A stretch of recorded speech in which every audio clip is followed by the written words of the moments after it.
எனக்கு வந்து பார்த்தீங்கன்னா, இப்ப ரீசென்ட்டா அம்மா இறந்ததுக்கப்புறம் ஒரு 2, 3 பேர் அவங்களா கால் பண்ணி, எனக்கு வந்து அவங்க பொண்ணு குடுக்க விருப்பம் இருக்க மாதிரியும், ஜாதகம் வந்து செட் ஆச்சான்ற மாதிரியும், எல்லாத்தையும் பார்த்துட்டோம், பிடிச்சிருந்ததுனால தான் கால் பண்ணி பேசுறோம்னு சொல்லிட்டு தான் ஆரம்பிச்சாங்க. ஆனா பார்த்தீங்கன்னா, எனக்கு எதுவும் ஒர்க் அவுட் ஆகல. அவங்க என்னென்னலாம் பேசியிருக்காங்கன்னு பாருங்க. அதுல ஒருத்தர் வந்து ஆல்ரெடி பேசினது நான் லைவ்ல போட்டு காமிச்சிருந்தேன். அந்த லேடி பார்த்தீங்கன்னா, "ஒரே ஒரு பொண்ணு தான்ப்பா.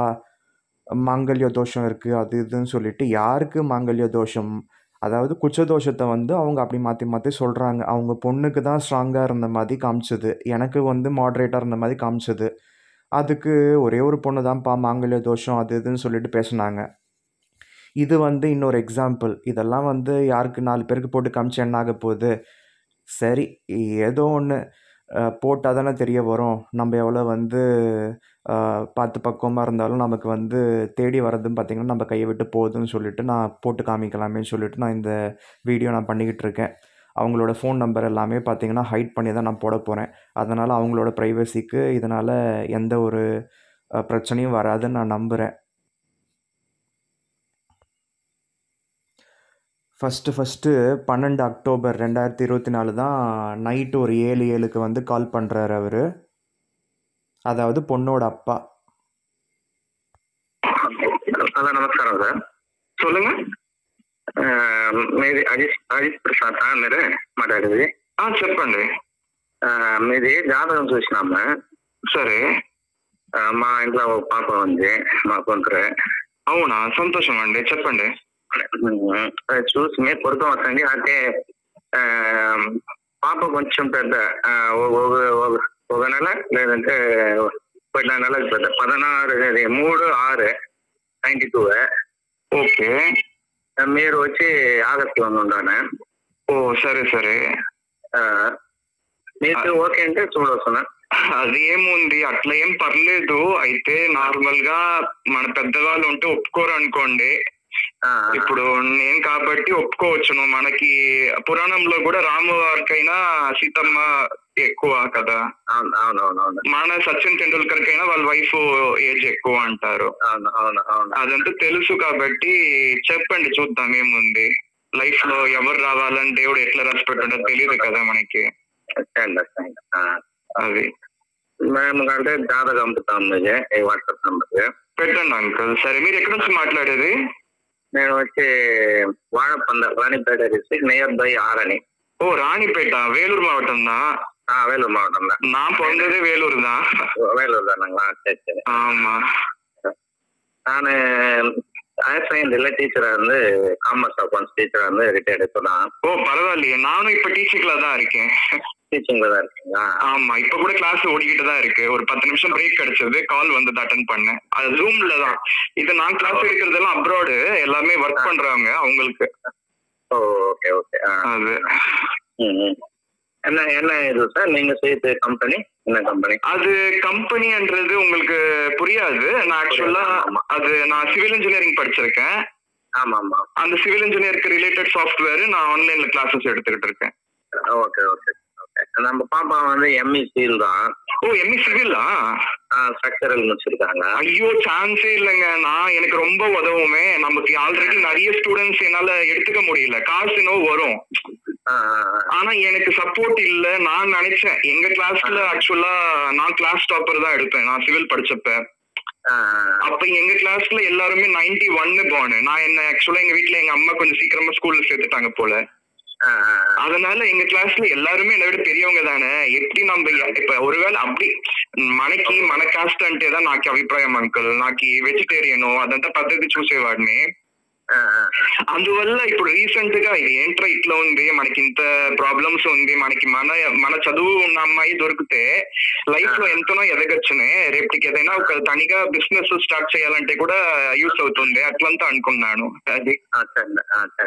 అది కాకుండా ఇప్పుడు నేను వర్క్ ఫ్రమ్ హోమ్ లాగా నేను క్లాసెస్ ఇంట్లో నుంచి ఎత్తుకుంటున్నాను ఫ్రీడమ్ అయితే ఉంది అప్పుడు నేను ఒంటరిగా అన్ని హ్యాండిల్ చేసే వల్ల కాదు కదా మీ అమ్మాయి ఇంకా ఎంఈ స్ట్రక్చరల్ నేనైతే దీనికంతా ఇంకా ఈజీగా ఉంటుంది తను ఉంటే అది అందువల్ల మా ఇంట్లో వచ్చి వాళ్ళ టీచర్ గా ఉన్నారు మీ మిస్సెస్ కదా? భార్య 2010 లో ఎక్స్పైర్ చేసినారు వాళ్ళ. అయ్యో లేకుండా. సరే సరే. పాపదా అంతా ఇంట్లోనే పాపదా అంతా కూర్చునేది. దాని నుంచి పనికి ఎక్కడ పోలే, వచ్చేది ఉంటే చెన్నైకి ఎలా రావాలా.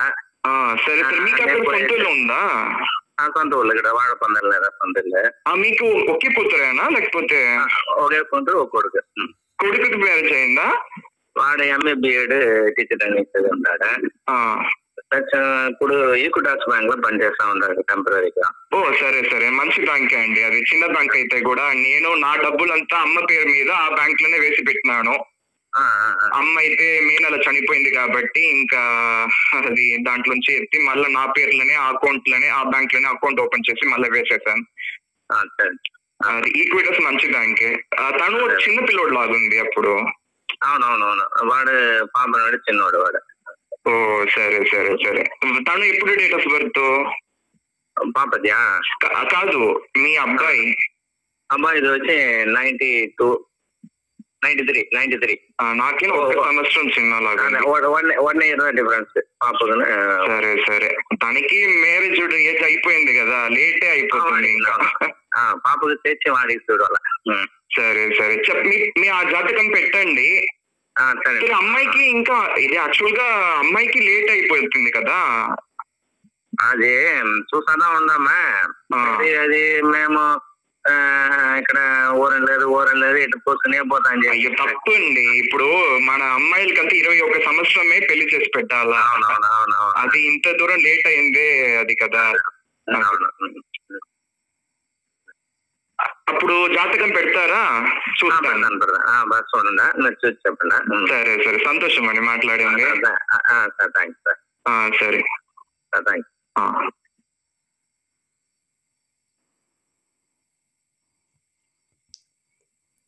அதுக்கப்புறம் பார்த்தீங்கன்னா அவங்க வாட்ஸ்அப்பில் அவங்க பொண்ணு ஃபோட்டோ ஜாதகம் அனுப்பி வச்சாங்க. ஸோ பொண்ணு ரொம்ப டாம்டோம் இல்லைனாலும் நம்ம குடும்பத்துக்கு ஏற்ற பொண்ணு மாதிரி இருந்தாங்க. நல்லா தான் இருந்தாங்க. விச் மீன்ஸ் லைக் ஓகே, ரொம்ப பேரழகி அதுக்கப்புறம் ஹீரோயின் மாதிரிலாம் இருந்தாங்க அப்படிலாம் சொல்கிறதுக்கு இல்லை. பட் ஓகே, படிச்சிருக்காங்க. ஸோ பார்க்குறதுக்கு நல்ல பொண்ணாக தான் தெரிஞ்சது. என்னை விட என்ன ஒரு 3 மாதமோ அது என்னோ சொன்னார் இல்லையா, அதனால் பிரச்சனை இல்லை, செட் ஆகும்னு நினச்சேன். நான் அவங்களுக்கு ரிப்ளை கொடுத்தேன். வித்தின் ஒரு 45 மினிட்ஸில் எனக்கு கால் பண்ணி நான் பேசியிருந்தேன். నమస్కారం సార్. చెప్పండి సార్. ఇది వాట్సాప్ లో అంటుంటారా? అవునవును సార్. మా కొడుకు వచ్చింది పంపిస్తాను, బయట పోయి ఉంటాడా. ఓ సరే సరే. మీరు ఫోన్ పెట్టింది సార్ పంపుతారేమో అనుకున్నాను, అందువల్ల. ఇది నేను ఈ బటన్ ఫోన్ సార్ నేను ఇప్పుడు మాట్లాడేది. ఓ అందువల్ల లాగుంది. ఏ ఫోన్ వచ్చి వాట్సాప్ వచ్చే మరి వాడు ఇంకొక ఫోన్ లో పెట్టి ఉంటాడా. సరే సరే. మీ జాతకం ఎట్లా మీ దగ్గర వచ్చింది? వాట్సాప్ లో చూసినాము. ఇది గ్రూప్ లో గ్రూప్ లో ఉండి. ఓ సరే సరే సరే అండి. వాట్సాప్ గ్రూప్ దాంట్లో గ్రూప్ ఉంది. సరే సరే. మనది ఒక 2-3 గ్రూపులు ఉన్నాయి. అదే ఏ గ్రూప్ లో ఉన్నారు తెలియదు అనుకున్నాను. దాంట్లో సరే సరే. నేను వాడు వచ్చినాడు, గుడికి పోయి ఉంటారా. మీరు అమ్మాయి చూసిందా లేకపోతే చెప్పండి సార్. అమ్మాయి చూసినారా? ఇది ఫోటోనా మీది? చూసి ఉంటాను. ఓ నచ్చిందంటున్నా. అదే మిమ్మల్ని అడిగినే మన వాళ్ళ జాతకం చూడండి, వాళ్ళు చెప్పిగా ఉంటే చూసి వాళ్ళు చెప్పినాక పోయి చూసుకున్నాను. సరే సరే సరే సరే సరే. ఓకే. అప్పుడు మీరు ఎప్పుడు పెడతారు చెప్పండి, నేను చూస్తాను. అప్పుడు ఈ రోజు పెడతారు కదా? ఈ రోజు పెట్టాము. గుడికి పోయి ఉంటారు, ఇప్పుడు వచ్చినంటే నేను పెట్టాము. సరే కానీ సరే ఉంటాను. ఓకే. அதாவது அவர் சொன்னது என்னென்னா, பொண்ணுக்கெல்லாம் காமிச்சு எல்லாமே ஓகே ஆனதுக்கப்புறம் தான் கடைசி எனக்கு கால் பண்ணியிருக்காங்க. ஆனால் அது பாருங்கள், ஒரு ஹோப் கொடுத்து ரொம்ப நாள் பேசி பேசி பேசி நமக்கு மைண்டை டிஸ்டர்ப் பண்ணி கடைசியில் என்ன வார்த்தை சொன்னாங்க பாருங்கள். முழுசாக போட்டு காமிக்கலாமா ஸ்கிப் பண்ணலாமான்னு தெரியல, போட்டு காமிக்கிறேன் எல்லாத்தையும்.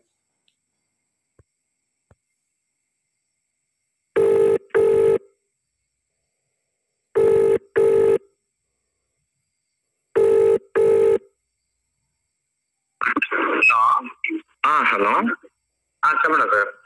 చూసానండి, అన్ని చూసాను, నచ్చింది. కానీ చెప్తామని కాల్ చేశాను. మీ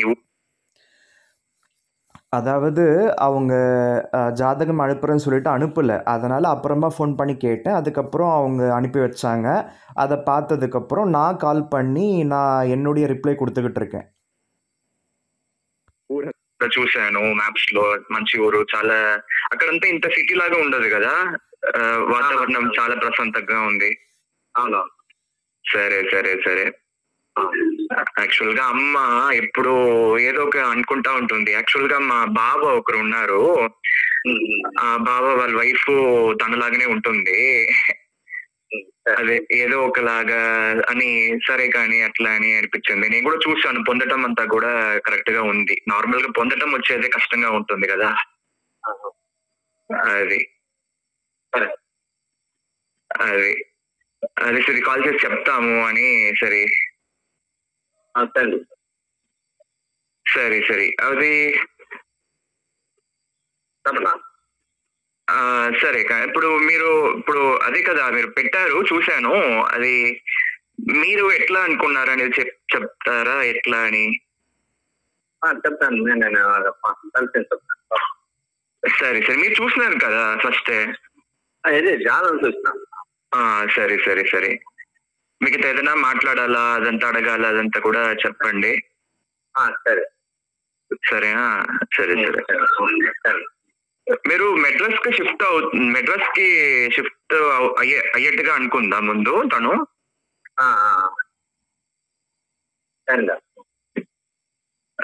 హలో చెప్పండి. అది అది మీరు ఇంట్రెస్ట్ గా కదా కాల్ చేసినారు. ఇది ఇప్పుడు మీరు మాట్లాడేది ఏదో లాగా ఉంది, అందువల్ల. లేదు లేదు, హలో, చెప్పండి. చూశాను, అందుకే సరే చెప్తామని. సరే మెసేజ్ పెడితే బాగుండదని కాల్ చేశాను. సరే నాకైతే ఓకేనే, మీరు చెప్పండి ఇంకా. సరే సరే సరే, ఉంటాను. ఓకే.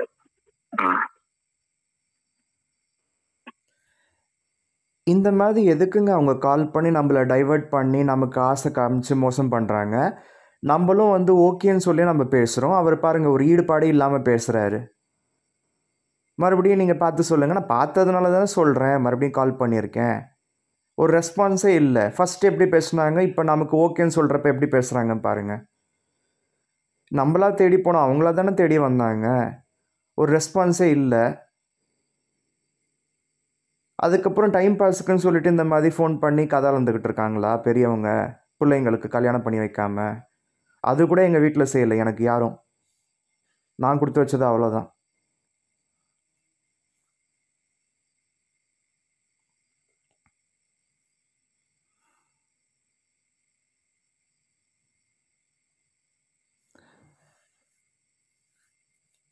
மறுநாளும் நான் வந்து ட்ரை பண்ணி பேசி பார்த்தேன்.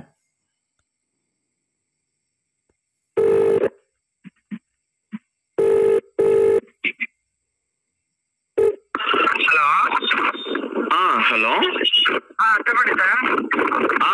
చెప్పండి సార్. నిన్న నైట్ మీరు కరెక్ట్ గా మాట్లాడలేకపోయారో ఏంటో, సరే కాల్ చేశాను మళ్ళా ఇప్పుడు. ఓ సరే సరే సరే సరే. ஒரு ஃபங்க்ஷனுக்கு போய் తిరుగుతా ఉంటాను బండిల. ఓ సరే సరే. అదే బండి సౌండ్ వినిపిస్తుంది. ఇప్పుడు మీరు నేటివ్ వేలూరేనా? వేలూరే అండి, వేలూరు కొత్తపేట. కొత్తపేట తెలుసు కొత్తపేట. నాన్న అక్కడ పోస్ట్ మ్యాన్ గా ఉన్నాడు. అవును ఎక్కువ తాల్సిల్లా. అవును, వేలూరులో ఎక్కువ తాల్సి రాజా టాయిస్. అవును. అమ్మ హౌస్ వైఫ్. అమ్మ కూడా అప్పుడు ఆ టైంలో నేను లేట్ గా పుట్టాను అంకుల్. 85 లో మ్యారేజ్ అయింది, 92 లో పుట్టాను. ఆ నడి మీద నాన్న పోస్ట్ మ్యాన్ గా ఉన్నాడు, టెంపరవరీగా ఉన్నాడంట. మళ్ళా అమ్మ స్టాంప్ సెక్షన్ లో లీవ్ వేకెన్సీ అట్లంతా పార్ట్ టైం గా చేస్తా ఉండింది లాగండి. ఇప్పుడు అమ్మ ఎన్ని ఏడాది అక్కడ ఉన్నారంట?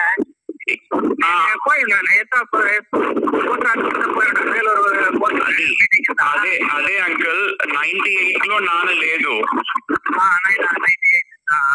అమ్మ 2024 మే నెల.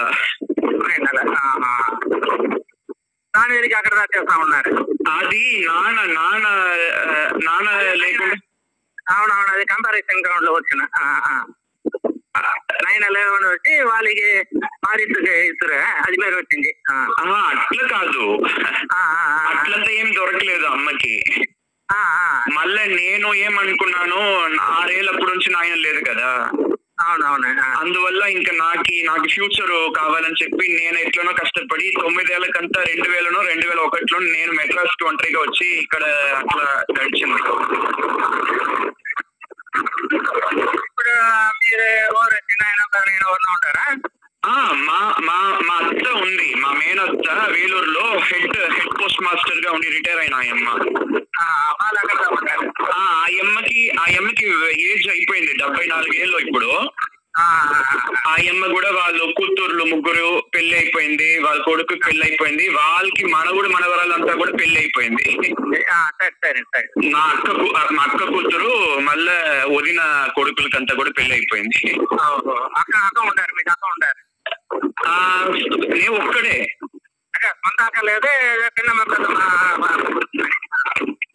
మా నాయనతో పుట్టిన వాళ్ళంతా బాగా చదివి బాగా సెటిల్ అయిన వాళ్ళే, వాళ్ళంతా అయితే ఏమైనా ఉంటారు. అమ్మతో పుట్టిన వాళ్ళంతా కూడా వీళ్ళు చదువుకోకపోతే కూడా ఉన్నారే తప్ప ఏమి అంతేగాని అంతా ఉండారు. నేను మెడ్రాస్ లో 25 ఏళ్ళని ఇల్లు కట్టుకునేసాను. 26 ఏళ్ళు 27 ఏళ్ళకి ఇక్కడ మారినాను. ఇప్పుడు 5 ఏళ్ళు 6 ఏళ్ళుగా ఇక్కడ ఇంట్లో ఉన్నాను, సొంత ఇల్లు.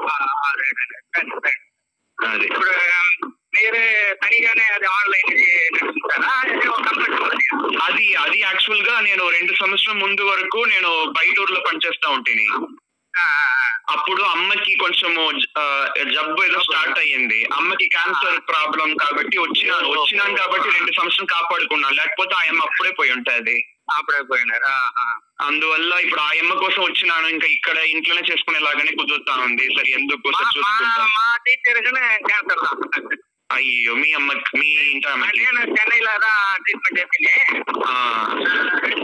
ఓపెన్ సర్జరీ చేసింది. మొదట ఓపెన్ సర్జరీ అది బ్రెయిన్ లో ఉంది. అయ్యో, బ్రెయిన్ లో కొంచెం ఉంటే కూడా ఫుల్గా అంటే ఇది ఫుల్గా రిమూవ్ చేసుకున్నాయి. అవును, 98 లో ఆపరేషన్ చేసి 2008 వరకు బాగున్నారు. ఓ అప్పుడు పర్లేదు, 10 సంవత్సరాలు. 3 నెలలకు ఒకసారి ఎంఆర్ఐ స్కాన్, సిటీ స్కాన్ కూడా 20 lakhs పైన వాళ్ళు ఈ సార్ వాళ్ళు ఉంటారు, అంతకాలం ఉన్నారు. ఆయన డాక్టర్ తెలియదు నీరో సర్జరీ ఆయన చూసాను. ఓ సరే సరే, మంచి 20 ఏడాది ఆయన తినేదా చూస్తా ఉంటుంది. 2009 లో ఆయన వచ్చి గవర్నమెంట్ ఆయన వచ్చి ఆయాస్కి చంపినారు. ఓ సరే. అప్పుడు 1 year వచ్చి చెకప్ పోలే. ఫోన్ లో మాట్లాడితేనే సిమ్టమ్స్ వచ్చి ముందాడి ఉన్న మరీ ఉంటుంది. 98 అప్పుడే నేను వచ్చింది. తిరిగి పెరిగిపోయి వచ్చి ఆటని తిరిగి పోయి చూస్తుంటే అది స్టేజ్ 4 పోయింది సార్. 40 days అన్నారు. 45 days అని చెప్పాను. తిరిగి ఆపరేషన్ చేసింది. అప్పుడు అదే అంటే ఇట్లనే పెట్టుంటే ఒక్కొక్క పాత్ర డ్యామేజ్ సార్. అప్పుడు మీ ఇంటమ్మ చనిపోయినప్పుడు అమ్మాయికి 16 ఏళ్ళు, అబ్బాయికి 15 ఏళ్ళు లాగుంది. అదే అనుకున్నాను. ఇప్పుడు ఈ అమ్మాయి కదా ఆ అబ్బాయిని కూడా చూసుకుని ఉంటది అట్లని. అది 6th చదవగానే లెఫ్ట్ సైడ్ అయిపోయా. తయారీ కట్టదు పాపగా దానికే చెప్పేసి చేస్తున్నా నా దగ్గర పొందదు నాది నువ్వు పొందవని எனக்கு తీరు பாரு கடவுளை நிலைமை அப்படியே கட்டுங்க பாரு. మీ అబ్బాయి చెప్తాడు అన్నమాట. మా భార్య చెప్తున్నా. ఓ మీ భార్యనా? అప్పుడు భార్య చెప్తున్నా. అదే ఆ ఫోన్ తిరిగి నేను చేయాలా? అవును, వచ్చి నాకు చూడు అదే దేవుడు నేను పెట్టేసినాడు. అది నేనే అనుకున్నాను. ఇప్పుడు తనకి వాళ్ళ అమ్మ లేకుండా పోయింది, ఇక్కడ మా అమ్మ లేకుండా పోయింది. మా అమ్మ ఉంటే ఎట్లా ఉండి ఉంటుంది అంతా అనుకుంటే ఏడుపు వచ్చింది. అది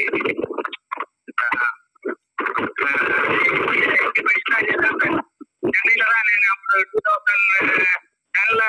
2010 అక్కడ పోతే అక్కడ అది నేను అమ్మడే ఉట్టేసుకునే వాళ్ళతో అయినా వారం కూడా ఉన్నా అది డిస్కౌంట్ వచ్చి వాళ్ళు ఉన్న వరకు చదువుకోలే ఎక్స్పీరియన్స్ అన్నాక దానికి కనుక సంవత్సరం నేను ఇంట్లో ఉంటే పోతాను టికెట్ వేసి అప్పుడు మనంలో వేసి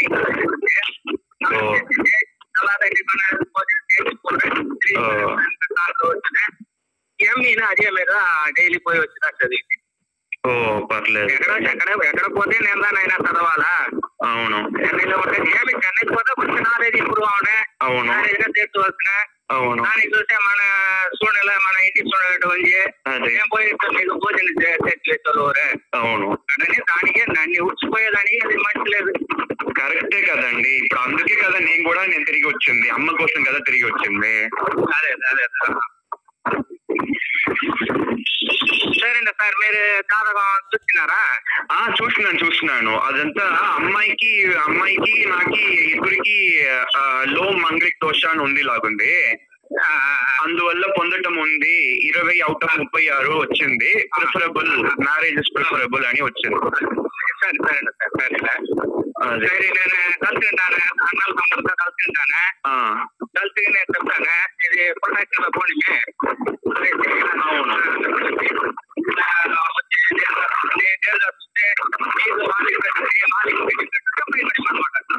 సరే సరే. నేను ఇక్కడ వేపంబట్టు అనే జాగాలో ఉన్నాను. మీరు వేలూరులోంచి వచ్చేప్పుడు మీరు ఎట్లా వస్తారు? ట్రైన్ లో వస్తే ఈజీ.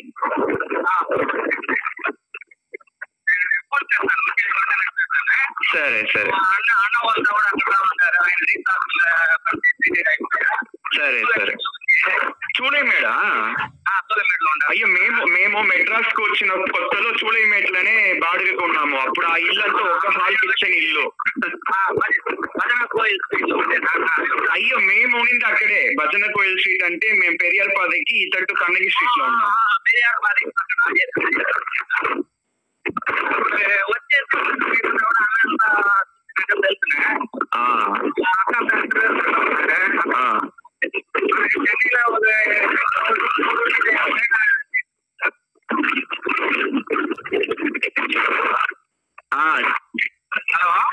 చెప్పండి చెప్పండి.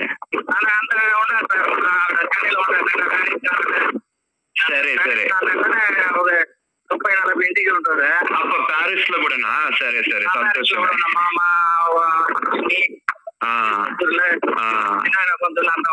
అప్పుడు మెడ్రాస్ లో ఇంత బంధువులు ఉంటే మళ్ళీ అన్ని మంచి కార్యాలకి కలుసుకొని ఏదంతా బాగుంటుంది. సంతోషమే. ఇప్పుడు మనము ఒంటరిగా మిగిలిపోయినామే ఏంట్రా అనుకున్నాను కదా.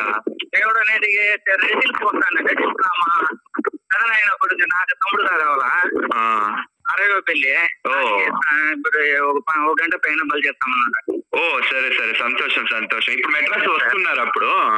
అనేది కదా అందరు అన్నల తమ్ముళ్ళు అందరూ వస్తామే. అప్పుడు రండి, వచ్చినప్పుడు రండి ఇంటికి. చెప్తాను. సరే సరే. మళ్ళీ అప్పుడు మీకు ఏజ్ తక్కువ ఏమో అనుకున్నాను వాయిస్ చూస్తే. మీకు అప్పుడు ఉంటుంది లాగుంది. ఎంత ఏజ్ మీకు ఇప్పుడు? 61 సార్. 61 అయితే సరే. కానీ తక్కువే కానీ ఏజ్ ఏం అంతగా ఏం లేదు. సరేనా సార్. సరే అంకుల్. ఇంకా వేరేం చెప్పాలి చెప్పండి. వేరేం అడగాలో అడగండి. మన దీంట్లో నేను వరకు అన్ని నేను ఫ్రాంక్ గా మాట్లాడే టైపే కానీ ఇది మూసి పెట్టే సత్య కాదు అది. సరేనా సరే సార్. సరే సరే. Okay thank you sir. సరే ఉంటాను. సరే.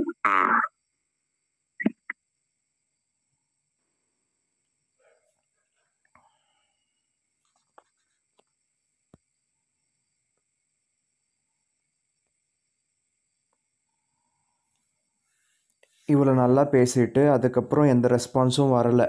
அதனால் நான் வந்து பார்த்திங்கன்னா மறுபடியும் அவருக்கு 19 அக்டோபர் வந்து கால் பண்ணேன்.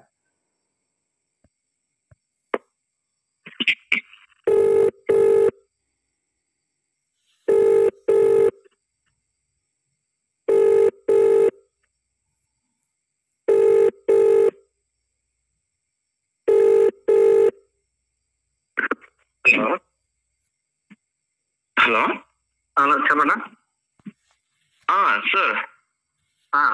గుర్తుందా మాట్లాడినామే మనం? తెలుసు. సరే సరే, మళ్ళా 1 week అయ్యింది మాట్లాడలేదు, సరే కాల్ చేస్తామని. నేను ఇంకా మా అన్నంత అంత కళ్ళు కలిసి చెప్తాను. ఇప్పుడు ఫోన్ చేయి. ఇప్పుడు పొరటాసి పోయి కూడా 2 రోజు 3 రోజు అయిపోయింది కదా. నిన్న శుక్రవారమే చేస్తాము అనుకున్నాను. సరే సరే, వాళ్ళు చెయ్యని మనం ఎందుకు చేస్తాము అనుకుంటే సరే ఈ రోజు చేస్తామని. నేను కలిసి చెప్తాను మా అన్నంత. సరే సరే, మొన్న మెడ్రాస్కి వచ్చిందని చెప్పినారు కదా మీరు. నాడమ్మా ఆదివారం వచ్చినమ్మా. వచ్చి వెళ్ళిపోయారా? నాడే పోయేస్తాం ఇంటికి. ఓ సరే సరే. ఫంక్షన్ చూసి నైట్ 1:30 ఇంటికి పోయేస్తాం. సరే సరే, అది మీరు చెప్పినట్టుగా జూన్ నెల ఆగస్ట్ నెల అంటే ఇప్పుడు ఇదంతా మీరు చెప్తే ఒప్పుకుంటారో లేదో. ఇంకా మనకి ఓకే అంటే మీరు మీ అన్న తమ్ముళ్ళ దగ్గర మాట్లాడేప్పుడు వయసు కొంచెం 1 నెల 2 నెలల చిన్న అబ్బాయిని చెప్తే ఒప్పుకుంటారేమో, అది చెప్తాము. అది ఎంత చెప్పనా, మిగతా మాట్లాడేసి ఇప్పుడు మనకి తెలియాల్సింది అది కరెక్ట్ గా మీరు చెప్పేస్తున్నారు కదా. మనకి మనకు అది మీకు తెలియాలని చెప్తే మిగతా వద్దని చెప్పాలి. సరే సరే, నేను అన్ననే సరే మీరు ఏదైనా కాల్ చేస్తారు వస్తారేమో అనుకున్నా నేను, ఎందుకంటే అందువల్ల. సరే సరే, ఏం అనుకున్నారా? సరే ఎందుకు మాకు కాల్ చేసి మాట్లాడలేదు సార్, కనుక్కుంటాను ఈ రోజైనా అట్లా అని. నేను కలిసి మాట్లాడతాను. సరే సరే, అయితే మీ అమ్మాయికి ఫోటో అంతా చూపించి మాట్లాడారు కదా. చూడానా అందుకే అప్పుడు అమ్మాయికి ఓకే అంటే ఇప్పుడు మీరు అంతా మాట్లాడేసి మళ్ళా నేను అమ్మాయితో కూడా మాట్లాడేక అవ్వదా ఇప్పుడు? మొదట పాపని అడిగిని వాళ్ళు ఓకే అంటే మన మిగతా అన్నల తమ్ములతో మాట్లాడేసి. కరెక్టే, అదే మనకి ఇప్పుడు ఓకే అన్నప్పుడు మనం మిగతా వాళ్ళ దగ్గర నల్ల చిన్న పెద్ద అంటే చెప్పాలి కదా. అది పెద్ద మన ఉండే వాళ్ళని అడగాలి, కలుసుకోవాలి వేరే. అది కాకుండా మీరు టీచర్ గా ఉన్నారు, అది కాకుండా మీ వైఫ్ టీచరు, సరే మంచి ఫ్యామిలీగానే ఉంది కదా. అది కాకుండా మీకు రిలేటివ్స్ మెడ్రాస్ లో ఎంత మంది ఉండారు చూడండి. అవునవును, రేపటికి మనకంటే అందరూ వస్తారు కదా అట్లని. అందువల్ల అదంతా సరే కాల్ చేసి మాట్లాడతాము అని. అది సరే సరే, ఇప్పుడు మీకంతా నచ్చింది కదా. ఇప్పుడు మీ వాళ్ళు ఒప్పుకుంటారంటారా ఒప్పుకోరంటారా? పాపనా? పాప కాదు, పాప ఒప్పుకున్నట్టుగా చెప్పారు కదా మీరు మాట్లాడేప్పుడు. ఫోటో చెప్తే తిరిగి నేను పాపని అడిగిని నేను అన్నల తమ్ములతో ఉండారే ఉండారా అంతా కలిసి చెప్తాము. సరే సరే, అదే అది ఎప్పుడు ఎట్లా అవుతుంది సరే కాల్ చేస్తాం అట్లనే. చెప్తాను. సరే సరే, మీ అమ్మాయితో మాట్లాడే అవ్వదు అంతవరకు? ఇదే మాట్లాడాలంటే మాట్లాడతాను. సరే సరే సరే, ఎప్పుడు మాట్లాడిస్తారు? ఎప్పుడు నేను రావాలనా మీరు వస్తారా? అమావాస్య ముందు పెట్టి నేను చేయకూడదు అంటే అవునవును, தேய்பிறையில செய்யக்கூடாது சொல்லுவாங்க. సరే సరే, కలిసి చెప్తాను. సరే సరే, మీ వాలపందల్కి ట్రైన్ రూట్ ఇది లేదు లాగుంది. ఆరణి నుంచి ట్రైన్ రూట్ రావాలంటే తెలంగాణ రాణిపేట తెలంగాణ వాలాజా రోడ్. వాలాజా రోడ్ దిగాల, అక్కడ దిగాల ట్రైన్ అంటే. అక్కడ ఉండి మన బస్సులు రావాలా? ఉంటుందా ఫ్రీక్వెంట్ గా? బస్సుదా, మేము ట్రైన్ లో వచ్చేది బస్సుదా. బస్ అంటే ఎక్కడ ఎట్లా కంఫర్ట్ గా ఉంటుంది మీకు? ఈ తట్టు ఎక్కడ ఏ పక్క కంటే రావచ్చున్నాయి. ఆరణిలోండి ఆర్కాడ్ వాలాజా టోల్ గేట్ అంతా వచ్చి లేదే అదోవా. ఇంకా ఈ పక్కన కాంచీపురం చెయ్యారే వాడపక్కలు అట్లా వస్తున్నాయి. అట్లా వస్తుంది. అప్పుడు ఈ తట్టు పోయేప్పుడు తిరువల్లూరు రూట్ పోతుందా? తిరువల్లూరు రూట్ రామంటాం. మెడ్రాస్ వచ్చేది అంటే తిరువల్లూరు మధ్య పూర్ణమల్లి బైపాస్ లో తిరువల్లూరు రోడ్ వస్తాండి లేదా? అవును, అప్పుడు అక్కడ నుంచి మాకు దగ్గరే. అప్పుడు ఆ బస్సు ఎక్కుతుంది మాకుంది. ఏ బస్సు? వేలూరు బస్సా లేకపోతే ఆరణి 202 వస్తాండి. తిరువణామల పోలూరు. ఓకే ఓకే, చెన్నై నుండి ఫుల్ గా నేరుగానే బస్సు ఉంది. ఆ బస్సు ఎక్కి దాంట్లో వాలపందల్ స్టాప్ ఉంది. ఆరణి దిగటం వల్ల ఆరణి నుండి రావాలా? అవును, ఆరణి నుంచి మళ్ళీ ఇంకొక బస్సు ఉంది లాగుంది. అవునవునవును, ఆరణి నుండి ఒక అరగంట సేపు. ఓ సరే సార్, చూసాను. ఇదేంట్రా ఇది డిఫరెంట్ గా ఉంది, అన్ని పక్కన లాక్ గా ఉంది. అది ఒక 60 కిలోమీటర్ అంటే కూడా బైక్ లో రావచ్చును. 170 అట్లా ఉంది, 150 లాగుంది కిలోమీటర్ పైన. 150 దగ్గర వచ్చును. అవును, అది. సరే సరే సరే అండి, ఉంటానండి. ఇప్పుడు మీది కంపెనీయా తనిగానే చేస్తారా? లేదు లేదు, కంపెనీ కోసం దా వర్క్ చేస్తున్నాను నేను అక్కడ. నేను అబుదాబిలో వర్క్ చేస్తున్నాను కదా ఒక కంపెనీ, వాళ్ళ కంపెనీనే. ఇప్పుడు అక్కడ వర్క్ చేసినప్పుడైనా ఒక బ్రాంచ్, అబుదాబి బ్రాంచ్ లో వరకే నేను చేస్తాను.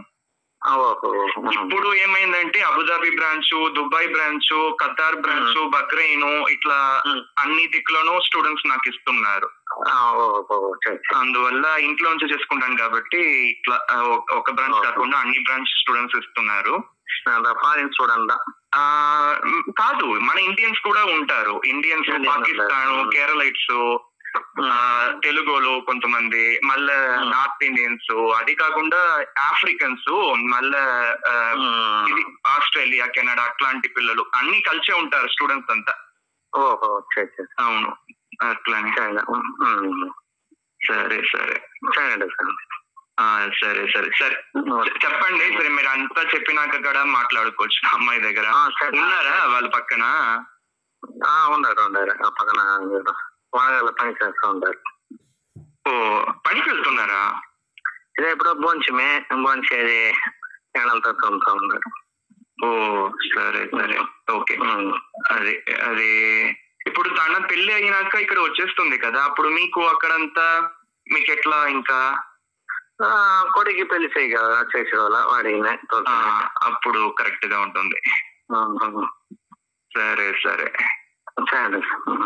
సరే, వేరే ఏం లే. సరే, మీకు వల్ల అవుతే చెప్పండి. అమ్మాయితో మాట్లాడాక అంతా అవుతుందంటే చెప్పండి, మాట్లాడతా. చూసా చెప్పండి. మీకు ఈ దగ్గర నుంచి మళ్ళీ ఎప్పుడు ఫోన్ వస్తుంది? ఎదురు చూడొచ్చును. చెప్తాను, అమావాస్య ఫోన్ చేసి చెప్తాను. సరే సరే సరే, ఉంటా. మిమ్మల్ని ఏం పిలియాలంటే సరే, సార్ని పిలియాలన్నా, అంకుల్ని పిలియాలన్నా సరే మార్చి. సరే, నేను ఉంటాను. Okay okay. நான் இந்த மாதிரி யார் கால் பண்ணாலும் அவங்க ஃபோன் நம்பர்லாம் நான் சேவ் பண்ணிக்க கூட மனசு வராது. ஏன்னா எனக்கு தெரியும் கடைசி வரையும் வந்து ஆசை காமிச்சு மோசம் பண்ணுவாங்க, மனசுக்கு எடுத்துகிட்டு போவாங்க. இருக்கிற பிரச்சனையில் இது வேற ஸ்ட்ரெஸ்ஸு, இது வேற டென்ஷனு. நம்ம ஏதோ ஒரு ஆசையில் இருப்போம், அதில் வந்து மனசு கொஞ்சம் என்ன சொல்கிற போகுது, கெட்டு போகுது. ஆனால் கடைசியில் பார்த்திங்கன்னா அவங்க ஜஸ்ட் லைக் தட் அவங்க டைம் பாஸ் பண்ணிவிட்டு போயிடுறாங்க. நான் அதுக்கு தான் நான் சேவ் பண்ணுறதே இல்லை யார் நம்பரும். இந்த மாதிரி யார் எனக்கு கால் பண்ணாலும், நான் யாருக்கு கால் பண்ணாலும் இத்தனை வருஷமாக, கிட்டத்தட்ட 2015 நானும் தேடிக்கிட்டு இருக்கேன். என் இளவை நானே எடுத்துக்கணும், என் கல்யாணத்தை நானே பண்ணிக்கணும்னு தான் நான் வந்து வாழ்ந்துக்கிட்டு இருக்கேன். ஆனால் அதுக்கு கூட யாரும் வந்து கொஞ்சம் கூட உதவி பண்ணல, உபத்திரம் பண்ணுறாங்க. நாளைக்கு லோன் கட்டணும், ஃபோன் மேலே ஃபோன் பண்ணிக்கிட்டு இருக்கேன். கசின் 10 லட்சம் கொடுத்து வச்சுருக்கேன், ஃபோனே எடுக்கவே மாட்டேங்குது. சாமர்த்தியமாக 10 நாளாக எடுக்க மாட்டேங்குது கசினும். நான் என்னடானா அவுட்ஸ்டாண்டிங் எவ்வளோடா இருக்குதுன்னு நான் கணக்கு போட்டுட்ருக்கேன். 21.5 லட்சம் ரூபாய் இருக்குது. ஐயோ கடவுளே, இவ்வளோ கடனில் இருக்குமே, இப்போ எவ்வளோ கஷ்டப்பட்டு நம்ம வாழ்ந்துக்கிட்டு இருக்கோம். நமக்கு யாருமே வந்து ஒரு ஸ்டெப்பும் எடுக்கலையே. எவ்வளோ ஸ்ட்ரெஸ்ஸு, டென்ஷனாக இருக்குது. இப்போ இதுங்களும் ஃபோன் எடுக்க மாட்டேங்குதுங்களே. காசு மட்டும் வாங்கி கொடுன்னு வாங்கிடுறாங்களே. இஎம்ஐ கட்ட சொன்னால் வந்து ஃபோன் எடுக்க மாட்டேங்கிறாங்க, கரெக்டாக தேதிக்கு அனுப்ப மாட்டேங்கிறாங்க. ஆல்ரெடி எத்தனை பவுன்ஸ் ஆச்சு. இப்போ அடுத்த வருஷம் 1ஆம் தேதி நியூ இயர் அதுவுமா தலைவலி வந்துடுமே இவங்களால். 1ஆம் தேதி அதுவுமா வந்து அடுத்த மாதம் 85,000 ரூபாய் கிட்ட எப்படி கொடுப்பாங்க? இந்த மாதமே கடனை வாங்கி தான் கடனை தீர்த்துக்கிட்டு இருக்கோம். இதுவரையும் அப்படி தான் ஆச்சு. இதுக்கப்புறம் அவங்க பிஸ்னஸ்ஸு நல்லா ரன் பண்ணி எனக்கு அந்த காசு கொடுப்பாங்களே. எவ்வளோ ஸ்ட்ரெஸ் இருக்குது தெரியுமா? எனக்கு அவங்க எதுவுமே ஸ்டெப் எடுக்கலை. எனக்கு அவங்க யாரும் பிரயோஜனம் கிடையாது. நான் எதுக்கு அவங்களுக்கு அவ்வளோ வட்டி கொடுத்து வச்சுருக்கேன்னு தெரியல. நான் ஏதாவது வட்டிக்கு ஆசைப்பட்டு கொடுத்தேன்னா அதுவும் கிடையாது. பேங்க்கில் லோன் வாங்கி அதை அப்படியே ட்ரான்ஸ்ஃபர் பண்ணியிருக்கேன். நான் ஒரு 81,000 ரூபாய் கட்டணுன்னா அதுங்க 84,500 ரூபான்னு சொல்லி கொடுக்க போகுதுங்க. அந்த மிஞ்சி போனால் அந்த 3,500 ரூபாய் தான் எனக்கு அதில் லாபம். அது கூட ஆரம்பத்துலலாம் நான் எதுவும் எக்ஸ்ட்ரா வச்சுக்காம தான் கொடுத்தேன். அதுக்கப்புறம் இவங்க பண்ணுற இதிலலாம் பார்த்திங்கன்னா அந்த பேங்க் ட்ரான்ஸ்ஃபர் பண்ணுற சார்ஜஸ்ஸு, அது இது, எனக்கு ஃபோன் உடஞ்சது, எனக்கு இவங்க கொடுக்குற மன உளைச்சல், இதெல்லாம் மனசில் வச்சுக்கிட்டு தான் கடைசியில் இருக்க லோன்ஸ்லாம் ஒரு 500 ரூபாய் கூட்டி நான் போட்டிருந்தேன். எனக்கு அந்த 3,500 ரூபாய் ஒன்றும் தேவை கிடையாது. எனக்கு இப்போ இவ்வளோ ஸ்ட்ரெஸ்ஸு தேவையா? நான் கடனை வாங்கி கடனை அடைச்சிக்கிட்டு 21 லட்சம் ரூபாய் கடனில் நான் உட்காந்துக்கிட்டு இருக்கேன். அவங்க என்னடா ஃபோன் எடுக்காமல் ஜம்முன்னு இருக்காங்க. அவங்க தூங்கி எழுந்துக்கிறாங்க. அவங்க பொழப்பு நல்லா ஓடிக்கிட்டு இருக்கா. அப்போ அதில் ஏதாவது பிஸ்னஸ் நல்லா ரன் பண்ணி எனக்கு காசு அனுப்பி வச்சுட்டாங்கன்னா கூட போதுமே. இப்போ எனக்கு என்ன தோணுது தெரியுமா, நான் ரொம்ப தப்பு பண்ணிட்டேன். அவங்க ஃபோன் கால் பண்ணுறாங்கன்னு தெரியுது, அவங்க தேவை இருந்தால் தான் பண்ணுவாங்க, காசு கேட்க போகிறாங்கன்னு தெரியுது. அதுக்கப்புறம் பேசி இத்தனை லட்சம் கொடுத்தது எவ்வளோ பெரிய தப்பு. ஒருவேளை அங்கே காசு கொடுக்காமல் இருந்திருந்தா நமக்கு ஸ்டெப் எடுக்க மாட்டேன்னு தெளிவாக சொல்கிறாங்க. உனக்கு நாங்கள் என்ன பண்ண முடியும் அப்படின்னு சொல்கிறாங்க. ஆனால் என்கிட்ட ஏன் காசு மட்டும் எதிர்பார்க்குறாங்க? அவங்க ஏதாவது என்கிட்ட கொடுத்து வச்சாங்களா? எவ்வளோ கஷ்டமாக இருக்குது எனக்கு இதெல்லாம் நினச்சா. எங்கள் அம்மா செத்து போயிருக்க மாட்டாங்க. இவங்களுக்கு நான் இந்த கடனை வாங்கி கொடுக்காம இருந்திருந்தா என் கசின் ஹஸ்பண்டுக்கும் எங்கள் அம்மா செத்து போயிருக்க மாட்டாங்க. நான் எங்கள் அம்மாவோட வைத்தியத்துக்காக நான் ஹாஸ்பிட்டலும் அதுவுமா நாங்கள் அலைஞ்சிருப்போம். ஏதோ ஒன்று நிம்மதியாக இருந்திருப்பாங்க, நிம்மதியாக போய் சேர்ந்துருப்பாங்க. இப்போ இவ்வளோ பெரிய கடனில் மாட்டிக்கிட்டு இருக்கானேன்னு அந்த டென்ஷன் அவங்களுக்கு இருந்திருக்காது.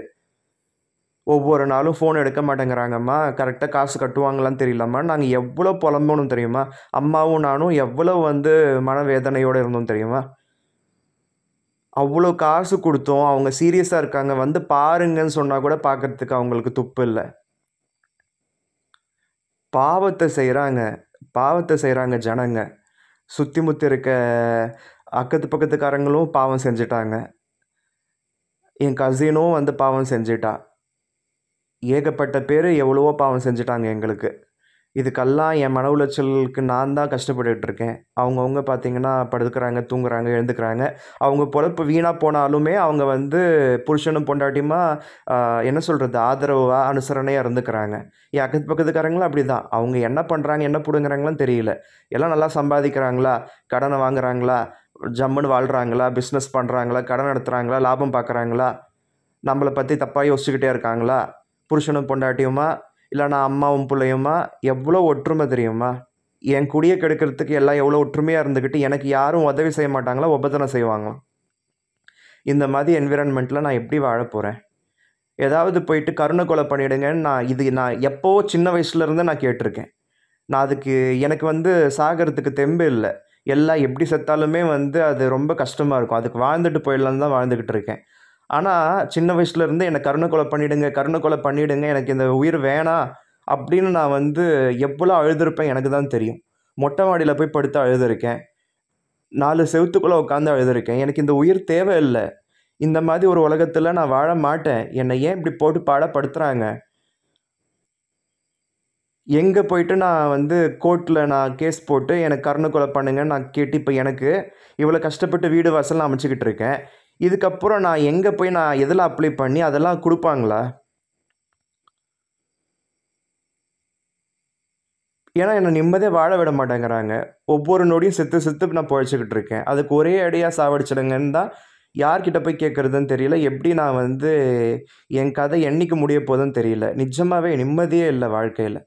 தன்னந்தனியாக நான் ஏகப்பட்ட கஷ்டத்தில் போராடிட்டு இருக்கேன். என் அக்கத்து பக்கத்துக்காரங்களுக்கு என்னை பார்த்தா ஆக மாட்டேங்குது. என்னை பற்றியே யோசிக்கிறாங்க, எனக்கு அபசகுணமாகவே யோசிக்கிறாங்க. இந்த டென்ஷன்லேயே எங்கள் அம்மா போய் சேர்ந்துட்டாங்க. இதுங்கெல்லாம் இப்படி யோசிச்சுக்கிட்டே இருக்குன்னு சொல்லிட்டு தான் கடைசி நேரத்தில் அவங்க சாக போகிறாங்கன்னு தெரிஞ்சு தான் நான் ஹாஸ்பிட்டல் கூட்டிகிட்டு போனேன். கடைசி காலத்தில் அவங்க போகிற உயிர் இங்கே போக தேவையில்லடா, இங்கே இருந்தால் நிம்மதியாக போக மாட்டாங்க, சுற்றி முற்றி இருக்கவங்க ஏதாவது மன உளைச்சல் கொடுத்துக்கிட்டே இருக்காங்க, அட்லீஸ்ட் அவங்க சாவாச்சு அவங்களுக்கு நிம்மதியாக இருக்கணும்னு சொல்லிட்டு தான் நான் ஹாஸ்பிட்டல் கூட்டிகிட்டு போனேன். ஹாஸ்பிட்டல் கூட்டிகிட்டு போனால் அந்த ஒரு இது மாறுது. இப்போ இங்கே இருக்கவங்க எல்லாம் பேசுகிறது யோசிக்கிறதெல்லாம் தெரியாது. எப்போ பார்த்தாலும் உன் வீடு இடிஞ்சிடும் பார், ஹரி வீடு இடிக்க போகிறாங்களாம், டைம் ட்ரைனிங்கு, யூடியூபரான், அது ஒரு பைத்தியக்காரன், அது ஒரு பிச்சைக்காரன், கேன கூதி, தேவடியா பையன், எத்தனை தெரியுமா? இப்போ அவன் வீடு 10 லட்சம் போகும். இப்போ நான் இதை பேசிக்கிட்டு இருக்கப்போ கூட யோசிக்கிறாங்க. அவங்க யோசிக்கிறது காது வழியாக கேட்குது. பக்கத்தில் ஒரு ஐயர் இருக்கா, அந்த ஐயர் எவ்வளோ பிரச்சனை பண்ணால், வீடு தேடி பிரச்சனை பண்ணால், பக்கத்தில் கடன் எடுத்துதுங்க, அதுங்க எப்படியெல்லாம் பிரச்சனை பண்ணுதுன்னு எல்லாமே ப்ரூஃபோடு நான் வீடியோ போட்டு வச்சுருக்கேன். நான் வாழ்கிறதுனால அவங்களுக்கு என்ன பிரச்சனை? என்னை எதுக்கு அப்படி பண்ணுறாங்க? எப்போ பார்த்தாலும் ஹரி வீடு இடிக்க போகிறோம். இந்த பண்ணாடிங்க இப்படியெல்லாம் பேசி அது காதுக்கு வர தான் நான் ஹோம் இன்சூரன்ஸ் போட்டேன். ஹோம் இன்சூரன்ஸ் நான் எதுக்கு போட்டேன்? அவ்வளோ செலவு பண்ணி 10 வருஷத்துக்கு இன்சூரன்ஸ் போட்டு வச்சுருக்கேன். பட்டா மாற்றியிருக்கேன். அப்ரூவல் வாங்கி நான் கட்டியிருக்கேன். மற்ற புறம்போக்குங்க மாதிரியெல்லாம் நான் வாழல. 38,000 ரூபாய்க்கு வந்து 1800 சதுரடி வாங்கிட்டு அதில் 900 சதுரடி வந்து 4.5 லட்சம் ரூபாய்க்கு விற்றுட்டு அந்த காசில் வந்து வீடு கட்டிக்கிட்டு வக்கனையாக புருஷனு பொண்டாட்டியுமா குழந்தை கூட பெற்றுக்காமல் மலட்டுத்தனமாக இருக்குதுங்களே. அதுங்களுக்கு புத்தியும் மலடாக தான் இருக்குது. இருந்துக்கிட்டு என்னை பார்த்து நான் சொன்னதுக்கப்புறம் என் பில்டர்கிட்ட அப்ரூவல் வாங்கி கடை கட்டி விட்டு அதில் கண்ட நாய்ங்க வந்து பொழப்பு நடத்தி அதுங்க வரவங்க போகிறவங்க கிட்டலாம் என்னை பற்றி புரளி பேசி வக்கனையாக இருக்குதுங்க தெரியுமா. நான் 10 லட்சம் ரூபாய் கஷ்டப்பட்டு நான் சேர்த்து வச்சுருப்பேனாமா. அதுங்க எப்படி தான் புரிஞ்சுக்குதுங்கன்னு தெரியல, யார் சொல்கிறாங்கன்னு தெரியல. அவன் 10 லட்சம் வச்சுருப்பான், அவன் 10 லட்சம் வச்சுருப்பான்னு பன்னாடை வந்து புறம்போக்கு மாதிரி யோசிச்சுக்கிட்டே இருந்தது. அந்த பொட்டைக்கு அந்த பொண்டாட்டியும் சரி, அந்த பைத்தியக்காரனை பெற்ற அந்த தாயும் தருதலையும் சரி மாற்றி மாற்றி அவனுக்கு வந்து மனசை தேர்த்தி அனுப்புவாங்க. இவன் ஒரு பிச்சைக்காரன்டா, இவன் வீடு இடிக்க போகிறாங்களா அப்படின்னு சொல்லி இப்படி மனசு தேர்த்தி அனுப்புனா தான் அந்த பன்னாடை புறம்போக்கு அங்கே ஸ்பென்சர் பிளாஸாவில் போய் உட்காந்துக்கிட்டு சும்மா உட்காந்து ஓப்பி அடிச்சுட்டு வரும். இதுங்க பைத்தியக்காரங்களா இருக்குதுங்க. இதுங்க வீட்டில் இருக்கிறதுங்க பைத்தியக்காரங்கன்னா அதுங்க எங்கேயாவது போய் காமிச்சிக்கலாம்ல. எத்தினி பார்த்தேன். தினமும் வந்து விஷத்தை கக்கிக்கிட்டே தான் போச்சுங்க வந்ததுங்க. இன்னைக்கு கேமரா இருக்கப்போவே எத்தினி பார்க்கணும். கேமரா இல்லாதப்போ சொல்லவா வேணும். கரெக்டாக என் வீட்டு வாசல் முன்னாடி நின்றுக்கிட்டு என்ன காய் காமிச்சு பிச்சைக்காரன் நான் பிச்சைக்காரனா இவங்களுக்கெல்லாம். என் நிம்மதியெல்லாம் பிச்சை கேட்டு அதுங்க தானே பிடுங்கிட்டு போகுதுங்க. அதுங்க தான் பிச்சைக்காரங்க. நிம்மதி எல்லாத்தையும் நான் எல்லாருக்கும் பங்கு போட்டு கொடுத்துட்டு உக்காந்துக்கிட்டு இருக்கேன். இவங்க பேசுகிற பேச்சு, இவங்க சிந்தனை கடைசியில் சொந்த வீட்டில் கூட உயிர் போகணும். எங்கள் அம்மா அன்னைக்கு வரமாட்டேன்னு சொல்லி இங்கேயே பிடிச்சிக்கிறாங்க. அவங்க என்ன நினச்சாங்கன்னு தெரியல. ஹாஸ்பிட்டலில் ஏன் உயிர் போகணும், வீட்டிலையே போட்டோம், சொந்த வீட்டில் உயிர் போட்டோம்னு சொல்லிட்டு நினச்சாங்களோ என்னவோ. என்னம்மா இப்படி பண்ணிகிட்டு இருக்க அப்படின்னு சொல்லிட்டு எனக்கு உள்ளுக்குள்ளே இருந்ததுங்க. கண்டிப்பாக அவங்கள ரொம்ப அஃபெக்ட் பண்ணியிருப்பாங்க. கீழே அம்மா ரூமில் போய் பாருங்களேன், எல்லா பக்கமும் அடைச்சிட்டாங்க. வெளிச்சம் வராத மாதிரி பண்ணிட்டாங்க. அப்போ வெளிச்சமும் வராது, காற்றும் வராத மாதிரி எவ்வளோ கஷ்டப்பட்டிருப்பாங்க. தேவடியா பையன்தான் நீ யோசிச்சுக்கிட்டே இருக்காங்க எல்லாம். அந்த பக்கத்தில் அந்த ஐயர் யோசிச்சுக்கிட்டு இருக்கான். அந்த ஐயர் யோசிக்கிறது என் காதுக்கு வருது. மனநோய் கிடையாது. இந்த பக்கம் வந்து வலசர பக்கத்தில் சொத்து வித்து வந்து செட்டில் ஆன நாய்ங்க இருக்குதுங்க. அந்த பொம்பளை புருஷனை கூட பார்த்து அந்த பொம்பளை புருஷனை கூட பார்த்துக்காம சொத்து தான் முக்கியம், என் புருஷனுக்கு எப்போ ஹார்ட் அட்டாக் வந்து சாவான்னு தெரியாது, என் பேரில் நான் வாங்கிக்கிட்டேன், மிச்ச காசெல்லாம் வந்து நான் நகை வாங்கிக்கிட்டேன், நான் ஃபிக்ஸட் டெபாசிட் போட்டுக்கிட்டேன், என் பையன் வந்து செலவே பண்ண மாட்டான், அவன் சம்பாதிப்பான், சேர்த்து வச்சுப்பான், ஒரு உரம் இறக்கிறதுக்கு கூட வந்து ஒரு 3000 ரூபாய் கூட அவன் கொடுக்க மாட்டான், ஆனால் அவனுக்கு வந்து நான் வீட்டு வேலை கூட போய் பார்த்து 10 பத்திரம் தேய்ச்சி கூட அவனை வந்து நான் வந்து காப்பாற்றுவேன். புருஷன் வந்து செத்துட்டான். செத்ததுக்கு அடுத்த 2 நாள்லேயே வந்து வெளியில் நின்றுக்கிட்டு நான் குப்பையை கொண்டு போய் கொட்டிட்டு வரப்போகிறேன், எல்லா மனசுலையும் தேவடியா பையன் அப்படின்னு சொல்லிட்டு அங்கே மாடியில் நின்றுக்கிட்டு கத்துது அப்படி என்னை பார்த்து. புருஷன் செத்த அடுத்த 2வது மாதத்துலேயே பிள்ளைக்கு வந்து பொண்ணு பார்த்து கல்யாணம் பண்ணி வச்சு அந்த சம்மந்தம் பேசுகிறவங்களுக்கெல்லாம் கூட மாடியில் வந்து நின்றுக்கிட்டு என்னை பற்றி புரளி பேசி பேசி கத்தி கத்தி பேசி உயிரை வாங்குச்சு. அதுங்கெல்லாம் கூட இங்கே வந்து பார்க்குறப்பெல்லாம் கூட என்னை கை காமிச்சு பேசி என்னை கெட்டவனை ஆக்கி அவங்க வீட்டில் இருக்க ஒரு நொண்டி பையனை வந்து அடியாள் மாதிரி என்னை கூப்பிட்டு மிரட்ட வச்சு எத்தினி பண்ணியிருக்காங்க தெரியுமா. கொஞ்சம் நஞ்சு அக்கப்பூர் கிடையாது. இன்றைக்கி அந்த வீட்டு பையன் கல்யாணம் பண்ணிக்கிட்டு வக்கனியாக அந்த 8 ரூமில் குழந்தை பெற்றிருக்கான். அந்த குழந்தைக்கும் 9 மாதம் கிட்ட ஆகிடுக்கும் போல். வக்கனியாக அதுவும் வந்து இப்போ கத்திக்கிட்டே இருக்குது. இதுங்க கத்தி கத்தி தூக்கத்தை கெடுத்தது பத்தாது, இதுங்க பேசி மன உளைச்சல் கொடுத்தது பத்தாதுன்னு அந்த குழந்தையும் கீச்சு கீச்சு கீச்சுன்னு கத்திக்கிட்டே இருக்குது. எல்லா வயிற்றுச்சும் கொட்டிக்கிட்டு இதுங்கெல்லாம் வக்கனியாக தானே இருக்குதுங்க. அந்த மாதிரி கேடுகட்ட நாய்ங்களுக்கே வந்து வாழ்க்கை அமைகிறப்ப எனக்கு ஏன் அமையல? எவ்வளவோ சித்திரவதை. வாழ தகுதி இல்லாத பொட்டைங்களுக்கெல்லாம் கல்யாணம் ஒன்று தான் கேடு, நாய் கூட தான் பெற்றுக்குதுன்னு தோணுமா தோணாதா? அந்த மாதிரி பெற்றுக்குச்சுங்க போலடா, விட்டு தொலைன்னு தோணுமா தோணாதா?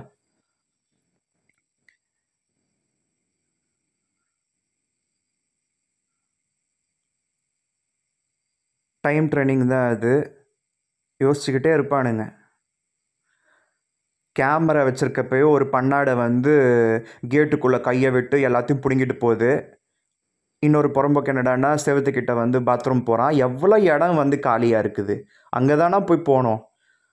அந்த பரதேசி நாய் அந்த அந்த அந்த என்ன சொல்கிறது, அந்த எக்ஸ்கவேட்டர் வண்டி ஓட்டுறவன் தினமும் இந்த வழியாக தாங்க போகிறான். போகிறப்பெல்லாம் 15 லட்சம் வீடு, இது 15 லட்சம் போகுமாம்மா. அப்படி யோசிச்சுக்கிட்டு அங்கேயே பார்க்குறானுங்க. அந்த வலசரவாக்கம் புறம்போக்குகளை பார்ப்பானுங்க. பார்த்து அதுங்களுக்கு 1 கோடி ஆகுமா, ஓசியில் வீடு வாங்கினதுங்களுக்கு 1 கோடி ஆகணுமா, என் வீடு 10 லட்சம் போகுமா, எனக்கு இப்படியே விஷத்தை கக்கிக்கிட்டு போதுங்க வருதுங்க. தினமும் ஒவ்வொருத்தவங்களையும் பார்க்குறப்ப எரிச்சலாக இருக்குது. நிஜமாகவே ஹார்ட் அட்டாக் வந்துடும். எனக்கு ஏதாவது ஆச்சு, எனக்கு ஏதாவது நான் வந்து இல்லாமல் போகிறேன்னா அதுக்கு காரணம் என் அக்கத்து பக்கத்துக்காரங்க தான் முக்கியமாக. அதுங்க போடுற கண்ணு, அதுங்க பொறாமை, அதுங்க பேச்சு. அதுக்கப்புறம் என் கசினுக்கு நான் கடனை வாங்கி கொடுத்து அது என்னை எப்படி போட்டு டார்ச்சர் பண்ணுது, ஃபோன் எடுக்காமல். இல்லைனா நிறைய நேரத்தில் காசு கொடுத்தவனையே வந்து சத்தம் போட்டு என்னை அசிங்கப்படுத்தி, இதெல்லாம் தான் என் மன உளைச்சலுக்கு காரணம்.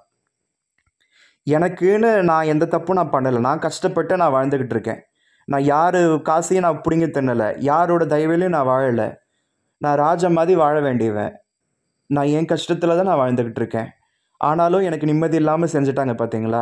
இன்றைக்கி ஒரு நல்லவன், இன்றைக்கி நான் அழுதுகிட்டு இருக்கேன், என் நிம்மதி போச்சுன்னா அந்த நல்லவனோட அந்த மனக்குமுறல், அந்த மன உளைச்சல் யாரையுமே நல்லா இருக்க விடாது. அவங்களாம் வாழ்கிறாங்கன்னு தான் வாழுவாங்க. சம்பளம் வரும், சேர்த்து வச்சுப்பானுங்க. கண்டிப்பாக என்றைக்காவது ஒரு நாள் அவங்க எல்லாம் என்னுடைய மன உளைச்சலுக்கு, எனக்கு செஞ்ச பாவத்துக்கான பலன் அனுபவிப்பாங்க. நான் இதை மனசார சொல்லிக்கிறேன். எங்கள் அம்மாவையும் என்னையும் இந்த வீட்டில் இருக்க விடாமல் எங்களை நிம்மதி கெடுத்தவங்கள யாருமே வந்து கடவுள் பார்த்துப்பாரு, சும்மா விட மாட்டார். அவங்க வீட்டில் பிள்ளைங்க இருக்குதுங்க, அவங்களோட ஃப்யூச்சரும் இருக்குது. இது எல்லா பாவத்துக்கும் அவங்களாம் அனுபவிப்பாங்க. பாவம் செஞ்சால் தான் நல்லா இருப்போம்ப்பா, நாங்களாம் அப்படி தான் நாங்கள் நல்லா இருந்திருக்கோம்.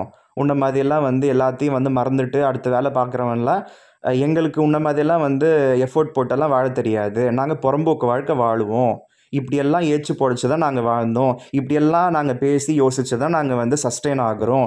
இந்த புறம்போக்கு வாழ்க்கை எங்களுக்கு பிடிச்சிருக்கு, உனக்கு பிடிக்கலன்னா நீ செத்து போயிடு அப்படின்னு சொல்லாமல் சொல்லிக்கிட்டே இருக்குதுங்க தினம்.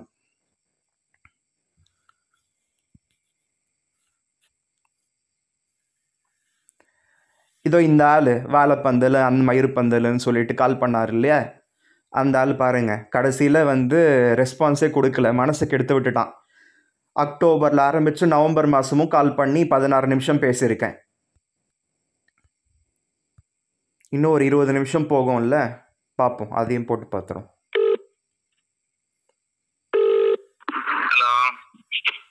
ஹலோ. சொல்லுங்க சார். எப்படி இருக்கீங்க? நல்லா இருக்கோம். சரி சரி, அமாவாசை போன மாதிரி இருந்தது, சரி கால் பண்ணலான்னு. நான் இங்க ஒரு டெத்து டீச்சர் ஒர்க்கு கூட ஒர்க் பண்ண காஞ்சிபுரம் வந்து ரிட்டர்ன் போயிருக்கிறோம். ஐயோ, டெத்தா? டெத்து. என்னங்க இது அபசகுணமா சொல்றீங்க? அதுதான் வந்து போயின்னு இருக்கேன். காஞ்சிபுரம் வந்துட்டு போயிட்டு இருக்கீங்களா? உங்க ஃப்ரெண்டா? காஞ்சிபுரம் வந்து ரிட்டர்ன் ஃப்ரெண்டு தானே, உறவுக்காரங்க இல்லல்ல? ஃப்ரெண்டு தான். சரி சரி, என்ன நினைச்சுக்கிட்டு இருக்கீங்க, என்னன்னு கேட்கலாமேன்னு கால் பண்ணேன். அதான் கிளம்பேன். புரியல அங்கிள். எங்க அண்ணன்லாம் பேசணும், அண்ணன் பேசணும் இருக்காரு.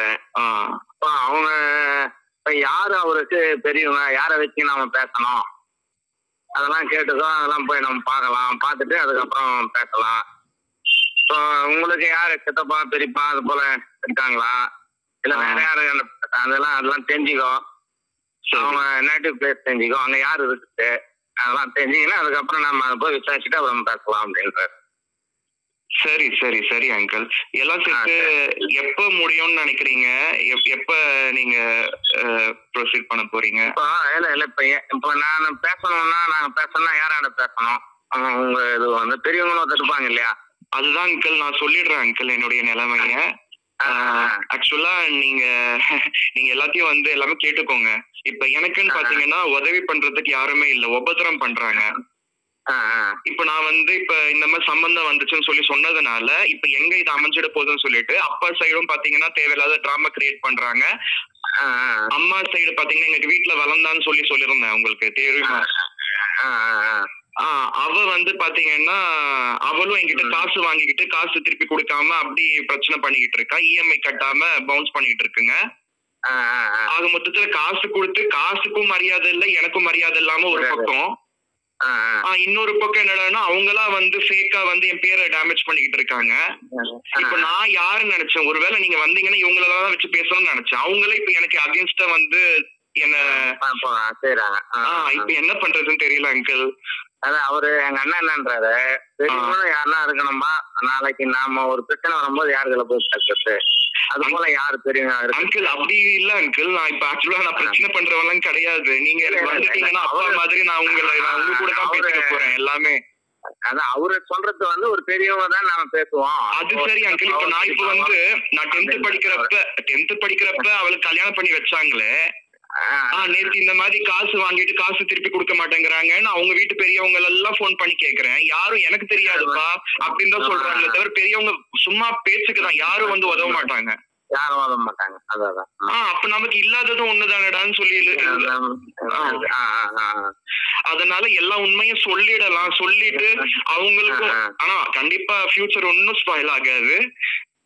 நான் நல்லவன் தான் தெரியும், உங்க பொண்ணும் நல்லவளா தான் தெரியுறாங்க. நீங்க நம்ம கூட வந்து நமக்கு ஒரு சப்போர்ட்டா கடைசி வரையும் நம்ம எவ்வளவோ இருக்காங்க. எங்கேயாவது காசிக்கு போகணும் வரணும், இல்லைன்னா எங்கேயாவது வந்து சிங்கப்பூர் போகணும் வரணும்னா கூட குடும்பம் இருந்தாதான் போக முடியும், என்ஜாய் பண்ண முடியும். எவ்வளவு இருக்கு என்ஜாய் பண்றதுக்கு. இப்ப எனக்கு என்ன சிக்கலன்னா, இப்ப அம்மா சைடு பாப்பா வந்து சொல்றது என்னன்னா, இங்கே அம்மா இல்ல எனக்கு, யாருமே இல்லன்னா நாளைக்கு எனக்கு ஒரு உடம்பு பிரச்சனை சேரும் யாரு. அதுதான் நான் நினைச்சேன். இல்ல அதுதான் நான் நினைச்சேன். நான் நினைச்சதேதான் அவங்க சொல்லிருக்காங்க.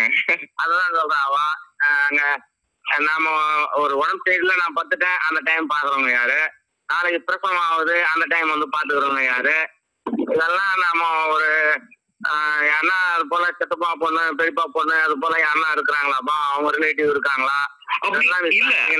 இல்ல அப்படி இருந்தாலுமே வர மாட்டேங்கிறாங்கல்ல, என்கிட்ட காசு வாங்கிட்டு வர மாட்டேங்கிறாங்கல்ல, அப்ப என்ன பண்றது, நான் தான் பாத்துக்கணும் அவங்கள அப்படின்றான். இங்கே நான் அம்மா இல்லாம இருந்து போறேன், அங்க யாருன்னா ஒருத்தர் இருக்கணும் இருந்தா நல்லா இருக்கும் அப்படின்றான் அவ. இவர் அண்ணன் எப்படி சொல்றாரு, ஒரு பெரியவங்கன்னு யாருன்னா ஒருத்தர் இருக்கணுமே. ஐயோ நீங்க சொல்றதெல்லாம் நானே யோசிச்சேன் அங்கிள். இப்ப நானுமே யோசிப்பேன் இல்லையா, அந்த பொண்ணு இங்க வந்தாலுமே இங்கேயும் யாரும் இல்லையே, இப்ப லைஃப் லாங் நானும் கஷ்டப்பட்டு அந்த பொண்ணும் இல்ல கஷ்டப்பட்ட மாதிரி ஆயிடும் அப்படின்னு சொல்லிட்டு. ஆமா அதான் ஒரு அண்ணன் என்னன்னாரு, யாரு அவங்க இருக்காங்க இப்ப புதுல யாரு இருக்காங்க, அவங்கள என்ன பேசலாம், அவங்கள நம்ம போயிட்டு கேட்கலாம் அப்படின்னாரு. சொல்லுங்க நீங்க சொல்லுங்க அங்கிள். அதான் அவங்க கேட்டதுக்கு அவங்க அத்தை மட்டும் தான் இருக்கணும்னு சொன்னாங்க, வேற யாரும் இல்லைன்னாரு அப்படின்னு நானு. இல்ல பெரியப்பா எல்லாம் இருக்காரு. ஆக்சுவலா இப்ப வந்து அத்தைன்னு சொன்ன பாத்தீங்களா, ஆமா அந்த அத்தையோட பையன் மருமகள்லாம் தான் இது எங்கேயாவது பேசுனது கேட்டுட்டு அவங்க வந்து இப்ப எனக்கு அகேன்ஸ்டா திரும்பிட்டாங்க. இப்ப ஆனா பெரியப்பா டாக்டரா இருந்து ரிட்டையர் ஆனவரு, அவர் போன் பண்ணி இந்த மாதிரி அம்மா சைடும் காசு வாங்கிட்டு ஏமாத்துறாங்கன்னா அவர் என்ன பண்றது, தப்பு பண்ணிட்டு காசு கொடுக்காம இருந்திருக்கணும் அப்படின்னு சொல்றாரு. அதனால பெரியப்பாங்களா அவரு, அவர் நெல்லூர்ல இருக்காரு. ஆமா ஆனா அவங்க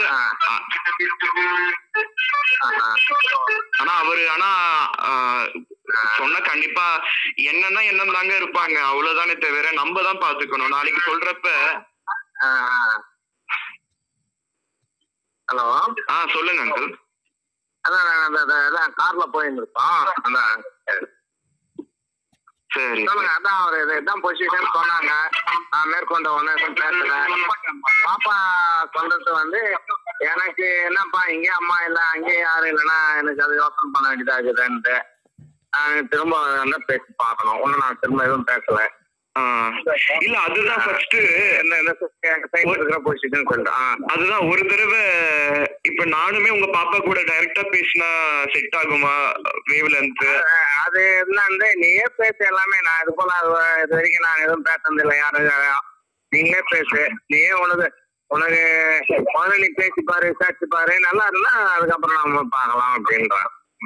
இல்ல கரெக்ட் தான். இப்ப நம்மளே டைரக்டா பேசிக்கிட்டா ஒரு சிலதெல்லாம் அந்த பாப்பாக்கும் ரிலாக்ஸ் ஆகும் இல்லையா? நம்ம பேசிக்கிட்டோம்.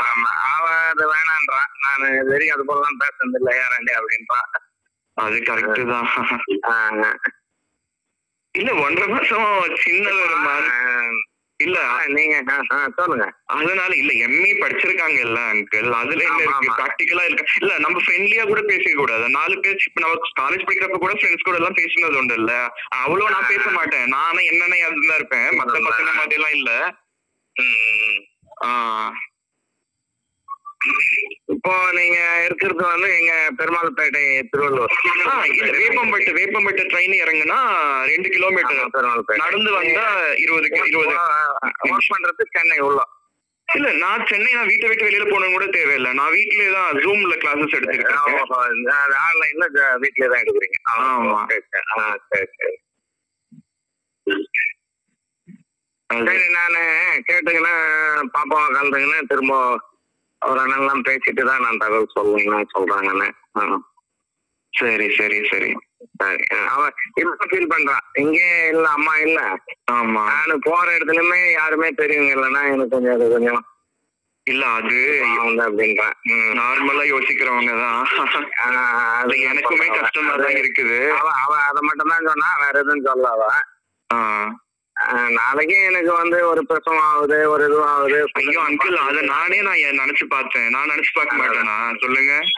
அதான் அதனால எங்க அம்மாக்கு அவ்வளவு சீரியஸா இருந்தப்பவே அலைஞ்சு தெரிஞ்சவன். நான் இவங்களுக்கு பிரசவம் எல்லாம் ஆகி அப்படி எல்லாம் இருந்தா பாத்துக்காம விட்டுட்டு சொல்லுங்க. அதை விட என்ன சந்தோஷம் இருக்கு. சரி, நானு அவ பாப்பா என்னதான் அவனும் ஃபைனலா எங்க எதுவும் சொல்ல. அவன் என்ன சொல்றான்னு நான் திரும்ப பேசிட்டு நான் ஒரு 2 வருஷம் தான் உங்களுக்கு சொல்றேன். சரி, ஓகே அங்கிள். ஓகே, அவன் அண்ணங்காலையும் பேசணும் திரும்ப. ஏன்னா நான் அவர் பெரியவர், அப்பாவுக்கு இருந்தது அண்ணன் பெரியவர், அவரை வச்சுதான் நான் எல்லாமே பண்ணுவேன். அவரு பெரியவர்னா அவரு தான் நான் எல்லாத்தையும் கூப்பிட்டு உட்கார வச்சு பேச சொல்லி அவரு பெரியவர்தான் பண்ணுவோம். அது ஓகே அங்கிள். நான் இப்ப வந்து என்னதான் இருந்தாலும் கல்யாணத்துக்கு அப்புறம் நம்ம பாத்துக்க தான் போறோம். அவங்க சொன்ன மாதிரி இப்ப நானுமே ஒரு உறவு கிடைக்கணும் தானே நான் ஆசைப்படுறேன். அப்ப உங்களுக்கு தான் எல்லா சென்னையில பாரிஸ் எல்லாம் இருக்காங்கன்னு சொல்றீங்கல்ல. அப்ப அதுல யாராவது அந்த மாதிரி என் கூட நின்று நிக்கிறதுக்கு ஒரு லேடிஸாவது வரமாட்டாங்களா? அதுதான் இப்ப நாம அவ்வளவு ரிலேட்டிவ் இருந்தா நான் இவங்க இது வரைக்கும் போனது இல்லை. எங்க பசங்க கூட யார் வீட்டுக்கும் போனது கிடையாது. அவங்களும் யாரும் இப்போ அவங்க டீச்சர் இதை 10-12 வருஷம் 2010 இருந்து அவங்களும் யாரும் வந்து பார்த்தது கிடையாது அதிகம். ஓஹோ, உறவுக்காரங்க எதுக்கு தண்டத்துக்கு இருக்காங்க? எங்க மாமியார் வீட்டு, அதான் அவங்க சித்தி சித்தப்பா பெரியமாலாம் கூட இருக்கிறாங்க இப்போ தருமபுரியில. யாரும் வந்து 4 நாள் இருந்து இதுக்கு செய்தி போடுறது கிடையாது. இதுக்கே உடம்பு சரியில்லாத போது 2 முறை நான் நாராயணில சேர்த்துட்டு நானு தான் கூட பார்த்தேன், பையன் கூட இருந்து பார்த்தான். அப்போ கூட யாரும் வரல. இது போல உங்களை மாதிரி தான் உங்க சைட்ல எப்படி உறவுக்காரர்கள் எதுவும் அதே போல தான் எங்க சைட்லயும். அட்லீஸ்ட் அந்த பொண்ணுக்கு நீங்க அப்பாவா இருக்கீங்க, எனக்கு யாருமே இல்ல, தனியால போறாங்க. ஆமா ஆமா ஆமா. அதான் என்னாச்சு? என்ன உடம்பு சரியில்லாம போச்சு? அவங்கள சும்மா இதான் அம்மா இல்ல இதை யாரும் எதுவும் செய்யல அப்படின்றத அப்படி நினைச்சு ஃபீல் பண்ணி தூக்கம் இல்லாம. ஐயோ, என்ன மாதிரி எதை கஷ்டப்பட்டு இருக்காங்களே அந்த அம்மாவும். தூக்கம் இல்லாம அதுக்கப்புறம் போயிட்டு நாராயணில ஒரு 5 days இருந்தா அப்புறம் வந்து நார்மல் ஆயிடுச்சு எல்லாமே. அப்ப நாங்க 2 பேரும் இணைஞ்சுதான் நாங்க லைஃப் நல்லா தான் இருப்போம்னு நினைக்கிறேன். வீட்டுல அவங்க அம்மாவை நினைச்சீங்கன்னு நமக்கு யாரும் வர மாட்டாங்க, போக மாட்டாங்க, செய்ய மாட்டாங்க. அது போல இதுதான், வேற ஒண்ணும் கிடையாது. அப்ப அதே நிலைமையிலதான் நான் இருக்கேன். அப்ப அதுதான் சொல்றேன், உங்க பொண்ணு கிட்ட மட்டும் டைரக்டா பேச விடுங்களேன். அப்பதான் கொஞ்சம் நம்ம பேசினாதான் தெரியும்ல. இல்லன்னா உங்க வீட்டுக்கு கேக்குறேன். அவன் நான் கேட்டேன், நான் இல்லப்பா நீங்க பேசுங்கப்பா, முதல்ல நீங்க எல்லாம் விசாரிச்சுட்டு பாத்துட்டு எல்லாத்தையுமே நான் சொல்லிட்டேன் இல்ல அங்கிள். நீங்க வந்தா கூட எல்லாரோட சுபாவம் எப்படி இருக்க போகுதுன்னு நான் சொல்லிட்டேன். ஆமா ஆமா. அது நான் இது இப்போ நீங்க சொன்னதெல்லாம் இதெல்லாம் ஒண்ணும் பேசல. நானு இப்போ அம்மா இப்போ சொல்லும்போது யாருன்னா எங்க அக்கா மட்டும் தான் இருக்காருன்னு நீங்க. நானு இப்போ பேசுறதெல்லாம் ஒண்ணு நான் பாப்பா வேண்டியதுன்னு சொல்லல. திரும்ப அதாண்ட பேசிட்டு அது என்ன ஐடியாவில் இருக்குதுன்னு நம்ம ஒன்னும் நான் சொல்லல. அவ ஒரு பொட்டை வந்து எங்கால சொல்லல. இது மட்டும் சொன்ன, இங்கே நான் வந்து அம்மா இல்லாம கஷ்டப்பட்டுங்கிறேன்னா அங்க கூட யாராவது ஒருத்தர் தான் நல்லா இருக்கும். யாருமே இல்லைன்னா அது கொஞ்சம் யோசனை பண்றேன் நானு அப்படின்னா. இப்ப நான் இங்க ஒண்ணும் இல்ல அங்கிள். இப்ப நான் இங்க வந்து நான் கிளாஸ் எடுத்துக்கிறேன், அது பத்தாது நான் அவங்களுக்கு காசு கொடுத்துட்டு அவங்க கிட்ட இருந்து காசு திருப்பி வாங்குறதுக்கு நான் வந்து படாதபாடு பட்டிக்கிட்டு இருக்கேன். சொன்னீங்களா?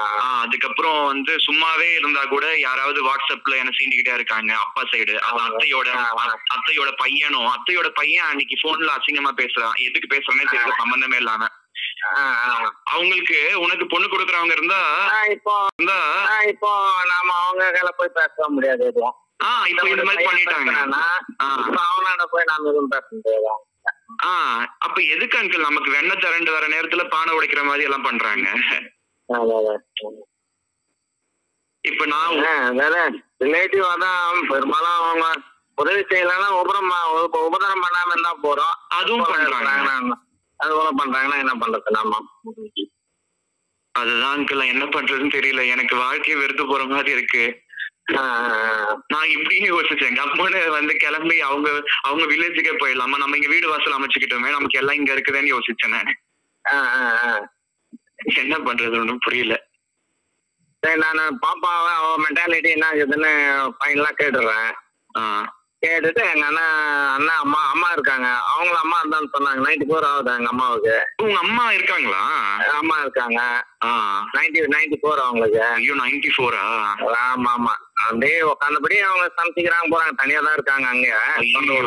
என்னங்க எல்லாருமே நம்ம எல்லாருமே இப்ப ஏன் கஷ்டம் மாதிரி இல்ல, அவங்களுக்கு அந்த பாட்டி 94 வயசுல தனியா இருக்காங்க, கஷ்டப்படுறாங்க. அவங்க வரமாட்டாங்க, கூப்பிட்டா எங்கேயும் வரமாட்டாங்க. வந்தா நம்ம வீட்டுக்கு வந்தா ஒரு 10 நாள் 20 நாள் இருப்பாங்க. திரும்ப அவங்களுக்கு அவங்க பழகப்பட்ட இடத்துல இருந்தாதான் நல்லா இருக்குதுன்றாங்க. இல்ல அது அவங்களோட விருப்பம் தான். இல்ல கூப்பிடுறீங்க வரமாட்டாங்கிறாங்கல்ல, பரவாயில்லையே. 94 வயசுல தனியா செஞ்சுக்கிறாங்கன்னா, ஆனா சேஃப்டி பக்கத்துல கூப்பிட்டு வச்சுக்கோங்க. அதான் அங்க நம்ம ஊர்ல இருந்து ஒரு 30 கிலோமீட்டர். நான் நினைச்சேன் அப்படி 2 நாளைக்கு ஒரு டைம், ஒரு வாரத்துக்கு ஒரு டைம் போய் பாத்துட்டு வருவேன். இல்ல அம்மா பாத்துக்கோங்க நல்லபடியா. அதான் போய் பாத்துட்டு வருவேன். கேட்ட என்ன வேணா கேட்டு எல்லாம் வாங்கி கொடுத்துட்டு வருவேன். இல்ல 94 வயசு ரொம்ப வயசானவங்களா? உங்க வீட்டுல வச்சுக்கலாமே நீங்க. அவங்க இங்க இருக்க மாட்டாங்க. நான் இங்க அப்பவே நான் டீச்சர் எக்ஸ்பைர்ட் ஆனதுமே இங்க வந்து சொன்னேன். நான் கூடவே இருக்க சொன்னேன். அவங்க வந்தா ஒரு 10 நாள் 20 நாள் இருப்பாங்க. அப்புறம் 94 வயசுல அவங்களால எழுந்துக்க முடியாது, நடக்க முடியாது. ஆமா அந்த மூட்டு வலி தான். அப்போ மாசம் ஒரு முறை ஆரணிக்கு ஹாஸ்பிட்டல் கூட்டு இன்ஜெக்ஷன் பண்ணி கொண்டு போய் விடுவேன். உட்காந்து போய் சமைச்சுக்குவாங்க. ஒரு ஆளுக்கு 3500 ரூபாய் கொடுக்குறேன். அவங்க வந்து துணி துவைக்கிறதுக்கு, தனியா தான் வைக்கிறதுக்கு. சரி போதும் அந்த மாதிரி வாங்கி கொடுத்து வருவேன். நல்லா ஆச்சுன்னா போயிட்டு எங்க வீட்டுல சேர்ந்து படிச்சு போய் கொடுத்துட்டு வந்துடுவேன். சரி நான் அவங்களும் அம்மா சொன்னது இந்த வார்த்தை தான். அம்மாவும் கண்டேன். ஏன்னா நமக்கு இங்கே அது ஆறு இல்லாத கஷ்டப்பட்டதுடா, ஆளு யாருன்னா ஒருத்தர் இருக்கிற நம்ம தான் நல்லா இருக்கும் அப்படின்ற மாதிரி அவங்க இருக்கிறாங்கன்னு சொன்னாங்க. இல்ல அது நானே சொன்னேன்ல அங்கிள், நான் உங்ககிட்ட ஃபர்ஸ்ட் பேசினப்ப சொன்னேன். ஆமா இல்ல நார்மலா இல்ல, ஒரு அவங்க பொண்ணு பக்கத்துல அவங்களும் யோசிப்பாங்கல்ல, நானும் யோசிச்சேன்ல அத.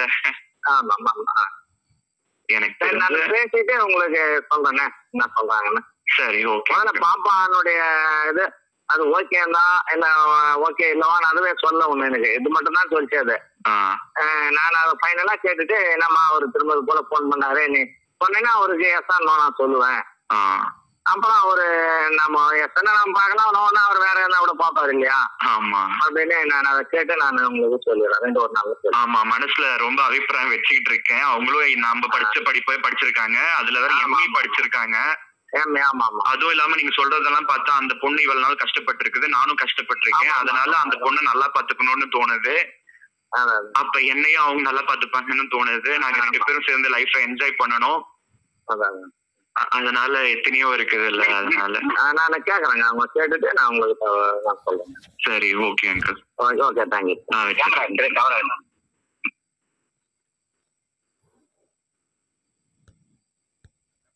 You're trying to reach is unable to take your call at the moment. Please try later.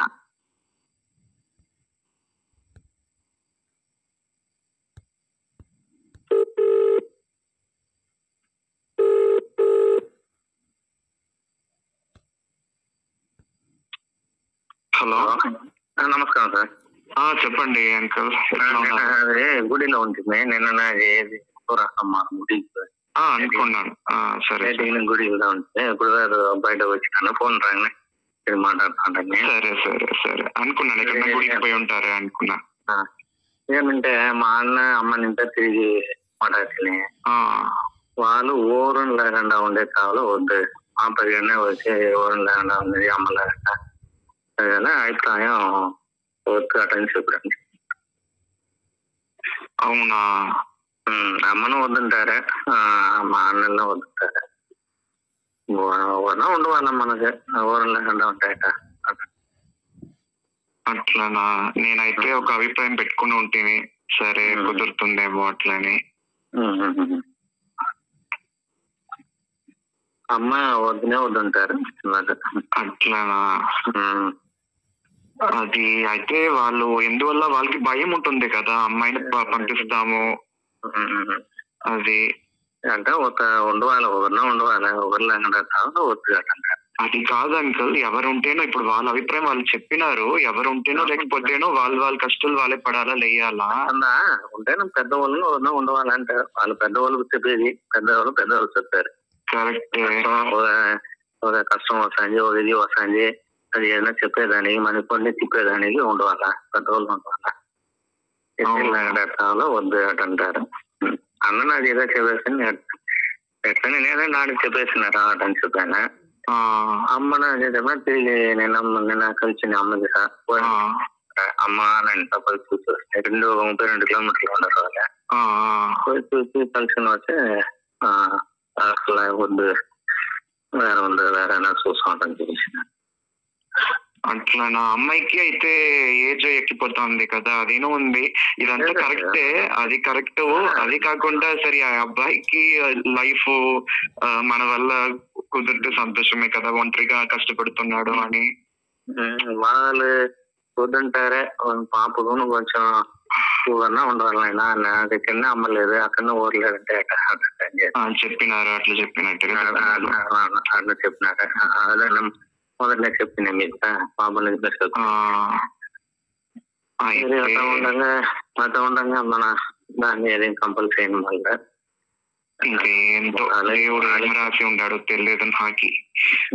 అదే ఇరుకుని పోయి ఉన్నాను, అన్ని పక్క ఇరుకుని పోయి ఉన్నాను. సరే కుదురుతుందో సంతోషమే అనుకున్నాను. అయితే అదే చాలా డీప్ గా అనుకోలేదు అనుకోండి, సరే మాట్లాడినారు కదా కుదురుతుందేమో అనుకుంటా ఉంటే. కలిసి చిన్నగా కలిసి వచ్చింది. సరే సరే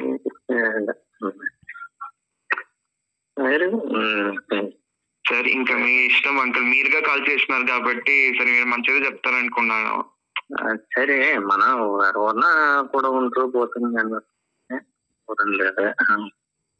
అయితే నిజమే చెప్పినా నేను నిన్న మా ఇంట్లో మా అమ్మ నాన్న పెంచినారని చెప్పినాను కదా, మా అమ్మ అన్న కూతురు.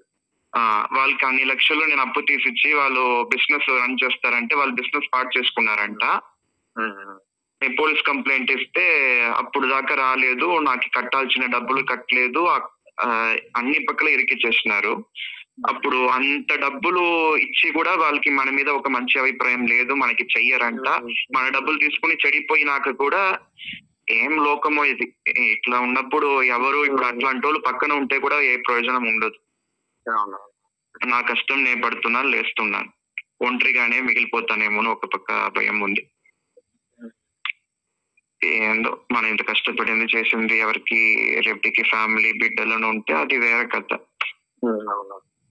సరే ఇంకా మీ ఇష్టం అంకల్, ఇంకా నేను చేయాల్సిన అవసరం లేదు కదా. సరే సంతోషం, ఉంటా.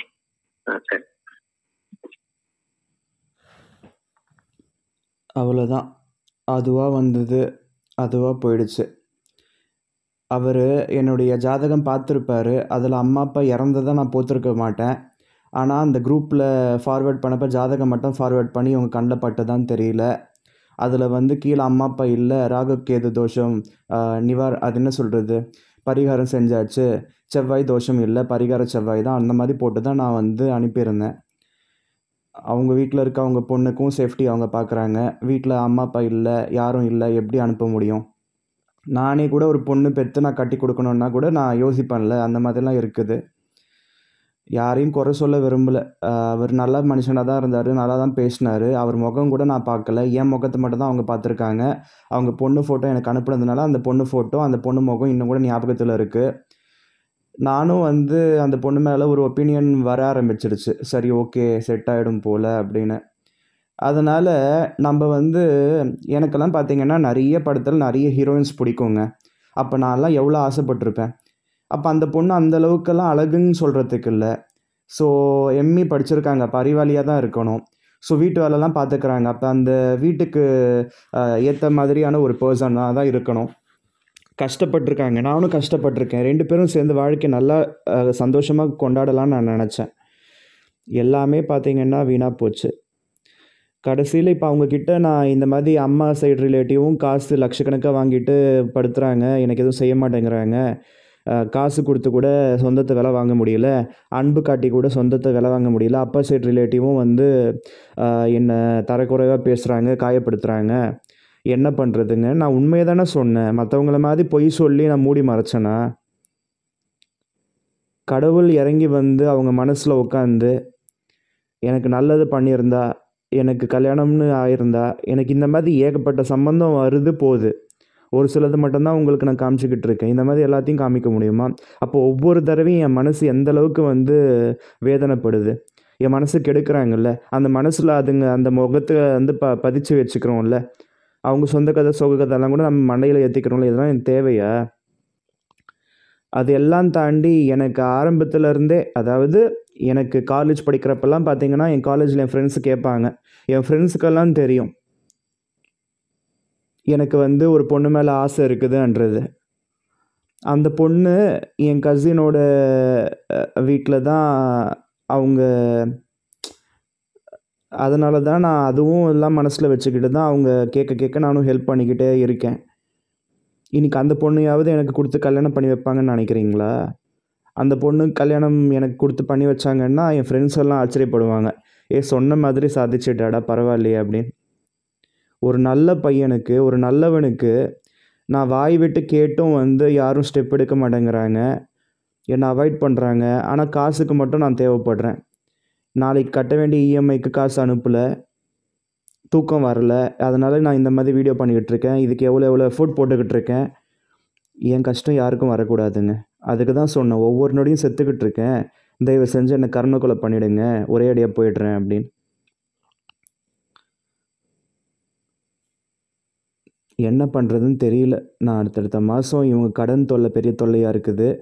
நான் தனியாக வந்து வீட்டில் போராடிக்கிட்டு இருக்கேன்.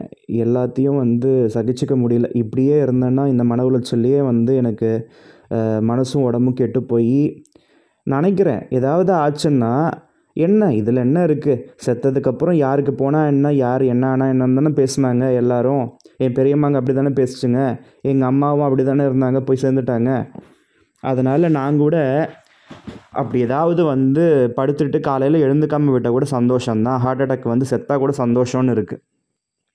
அதுக்கப்புறம் எனக்கு கொண்டு போய் கொல்லி வைக்கிறதுக்கு இல்லைனா புதைக்கிறதுக்கு யார் இருந்தால் என்ன, இல்லை காட்டி என்ன, நான் பண்ண பாவத்துக்கு எந்த ஜென்மத்தில் பண்ண பாவமோ எது வந்து என்னை இப்படி ஆட்டி படைக்குதோ, வீட்டுக்குள்ளவே வந்து நாரி போய் கிடக்கிறேன். என் வீட்டில் நான் கஷ்டப்பட்டு சொந்த காசில் சூனியம் வச்சுக்கிட்டேன்ல, போயிட்டு போதுடா, அழிஞ்சு போட்டோம், அப்படியெல்லாம் கூட யோசிக்கிறேன் தெரியுமா? இதெல்லாம் ஒரு 32 வயசு பையன் யோசிக்கிற இதுவா? என் பாவம் யாரையும் சும்மா விடாது. இதில் யார் யாருக்கெல்லாம் பங்கு இருக்குதோ, 1% பங்கு இருந்தால் கூட, 0.1% பங்கு இருந்தால் கூட, எனக்கு செஞ்ச பாவம், என்னை அவங்க சித்திரவதை பண்ணுறது, என் மனசு ரணமாக்குனது, அது எல்லாத்துக்குமே எல்லாரும் அனுபவிப்பாங்க. ஏன்னா என் நிம்மதியே கெட்டுப்போச்சு. ஒரு காலத்தில் நான் லலிதா சகஸ்ரநாமத்தெல்லாம் தினமும் படித்தவன். இன்றைக்கி சாமி ரூமை திறந்தே ரொம்ப நாள் ஆகுது, விளக்கு வச்சு ரொம்ப நாள் ஆகுது. நான் எப்படியெல்லாம் இருந்தனோ அது எல்லாமே மாறிப்போச்சு. நான் சாமி கும்பிடுறதே இல்லை, நான் வேண்டிக்கிறதே இல்லை. இது எல்லாத்துக்கும் காரணம் இந்த ஜனங்க தான். ரிலேட்டிவ்ஸாக இருக்கட்டும், நெய்பர்ஸாக இருக்கட்டும், என் ஃப்ரெண்ட்ஸாக இருக்கட்டும், கொலீக்ஸாக இருக்கட்டும், இல்லைனா தேர்ட் பர்சன், எங்கேயாவது ட்ரெயினில் போகிறப்ப பஸ்ஸில் போகிறப்ப எல்லாருமே ஏதோ ஒரு விதத்தில் என் மனசை காயப்படுத்திருக்காங்க. அதனால தான் நான் முன்னாடி மாதிரிலாம் வந்து விளக்கு வச்சு சாமி கும்பிட்றதில்ல, ஸ்லோகம் படிக்கிறதில்ல, சகஸ்ரநாமம் படிக்கிறதில்ல. எனக்கு கான்சன்ட்ரேஷன் மிஸ் ஆகிடுச்சு. கடவுள் இருக்காரோ இல்லையோ அது அப்புறம் கதை. ஆனால் எனக்கு அந்த லலிதா சகஸ்ரநாமம் படிக்கிறப்பெல்லாம் கான்சன்ட்ரேஷன் இருந்தது. அது படிக்கிறதுக்குள்ளவே நான் வாழ்க்கையில் எப்படியெல்லாம் இருக்கணுமோ அதெல்லாம் மனசில் பதிச்சுக்கிட்டே இருந்தேன். அந்த மெடிடேஷன் எனக்கு போயிடுச்சு. கடவுள் இருக்காங்களோ இல்லையோ, எனக்கு வந்து சூப்பர் நேச்சுரல் பவர் ஏதோ ஒன்று இருக்குது, அந்த சக்தி மேலே நம்பிக்கை இருக்குது.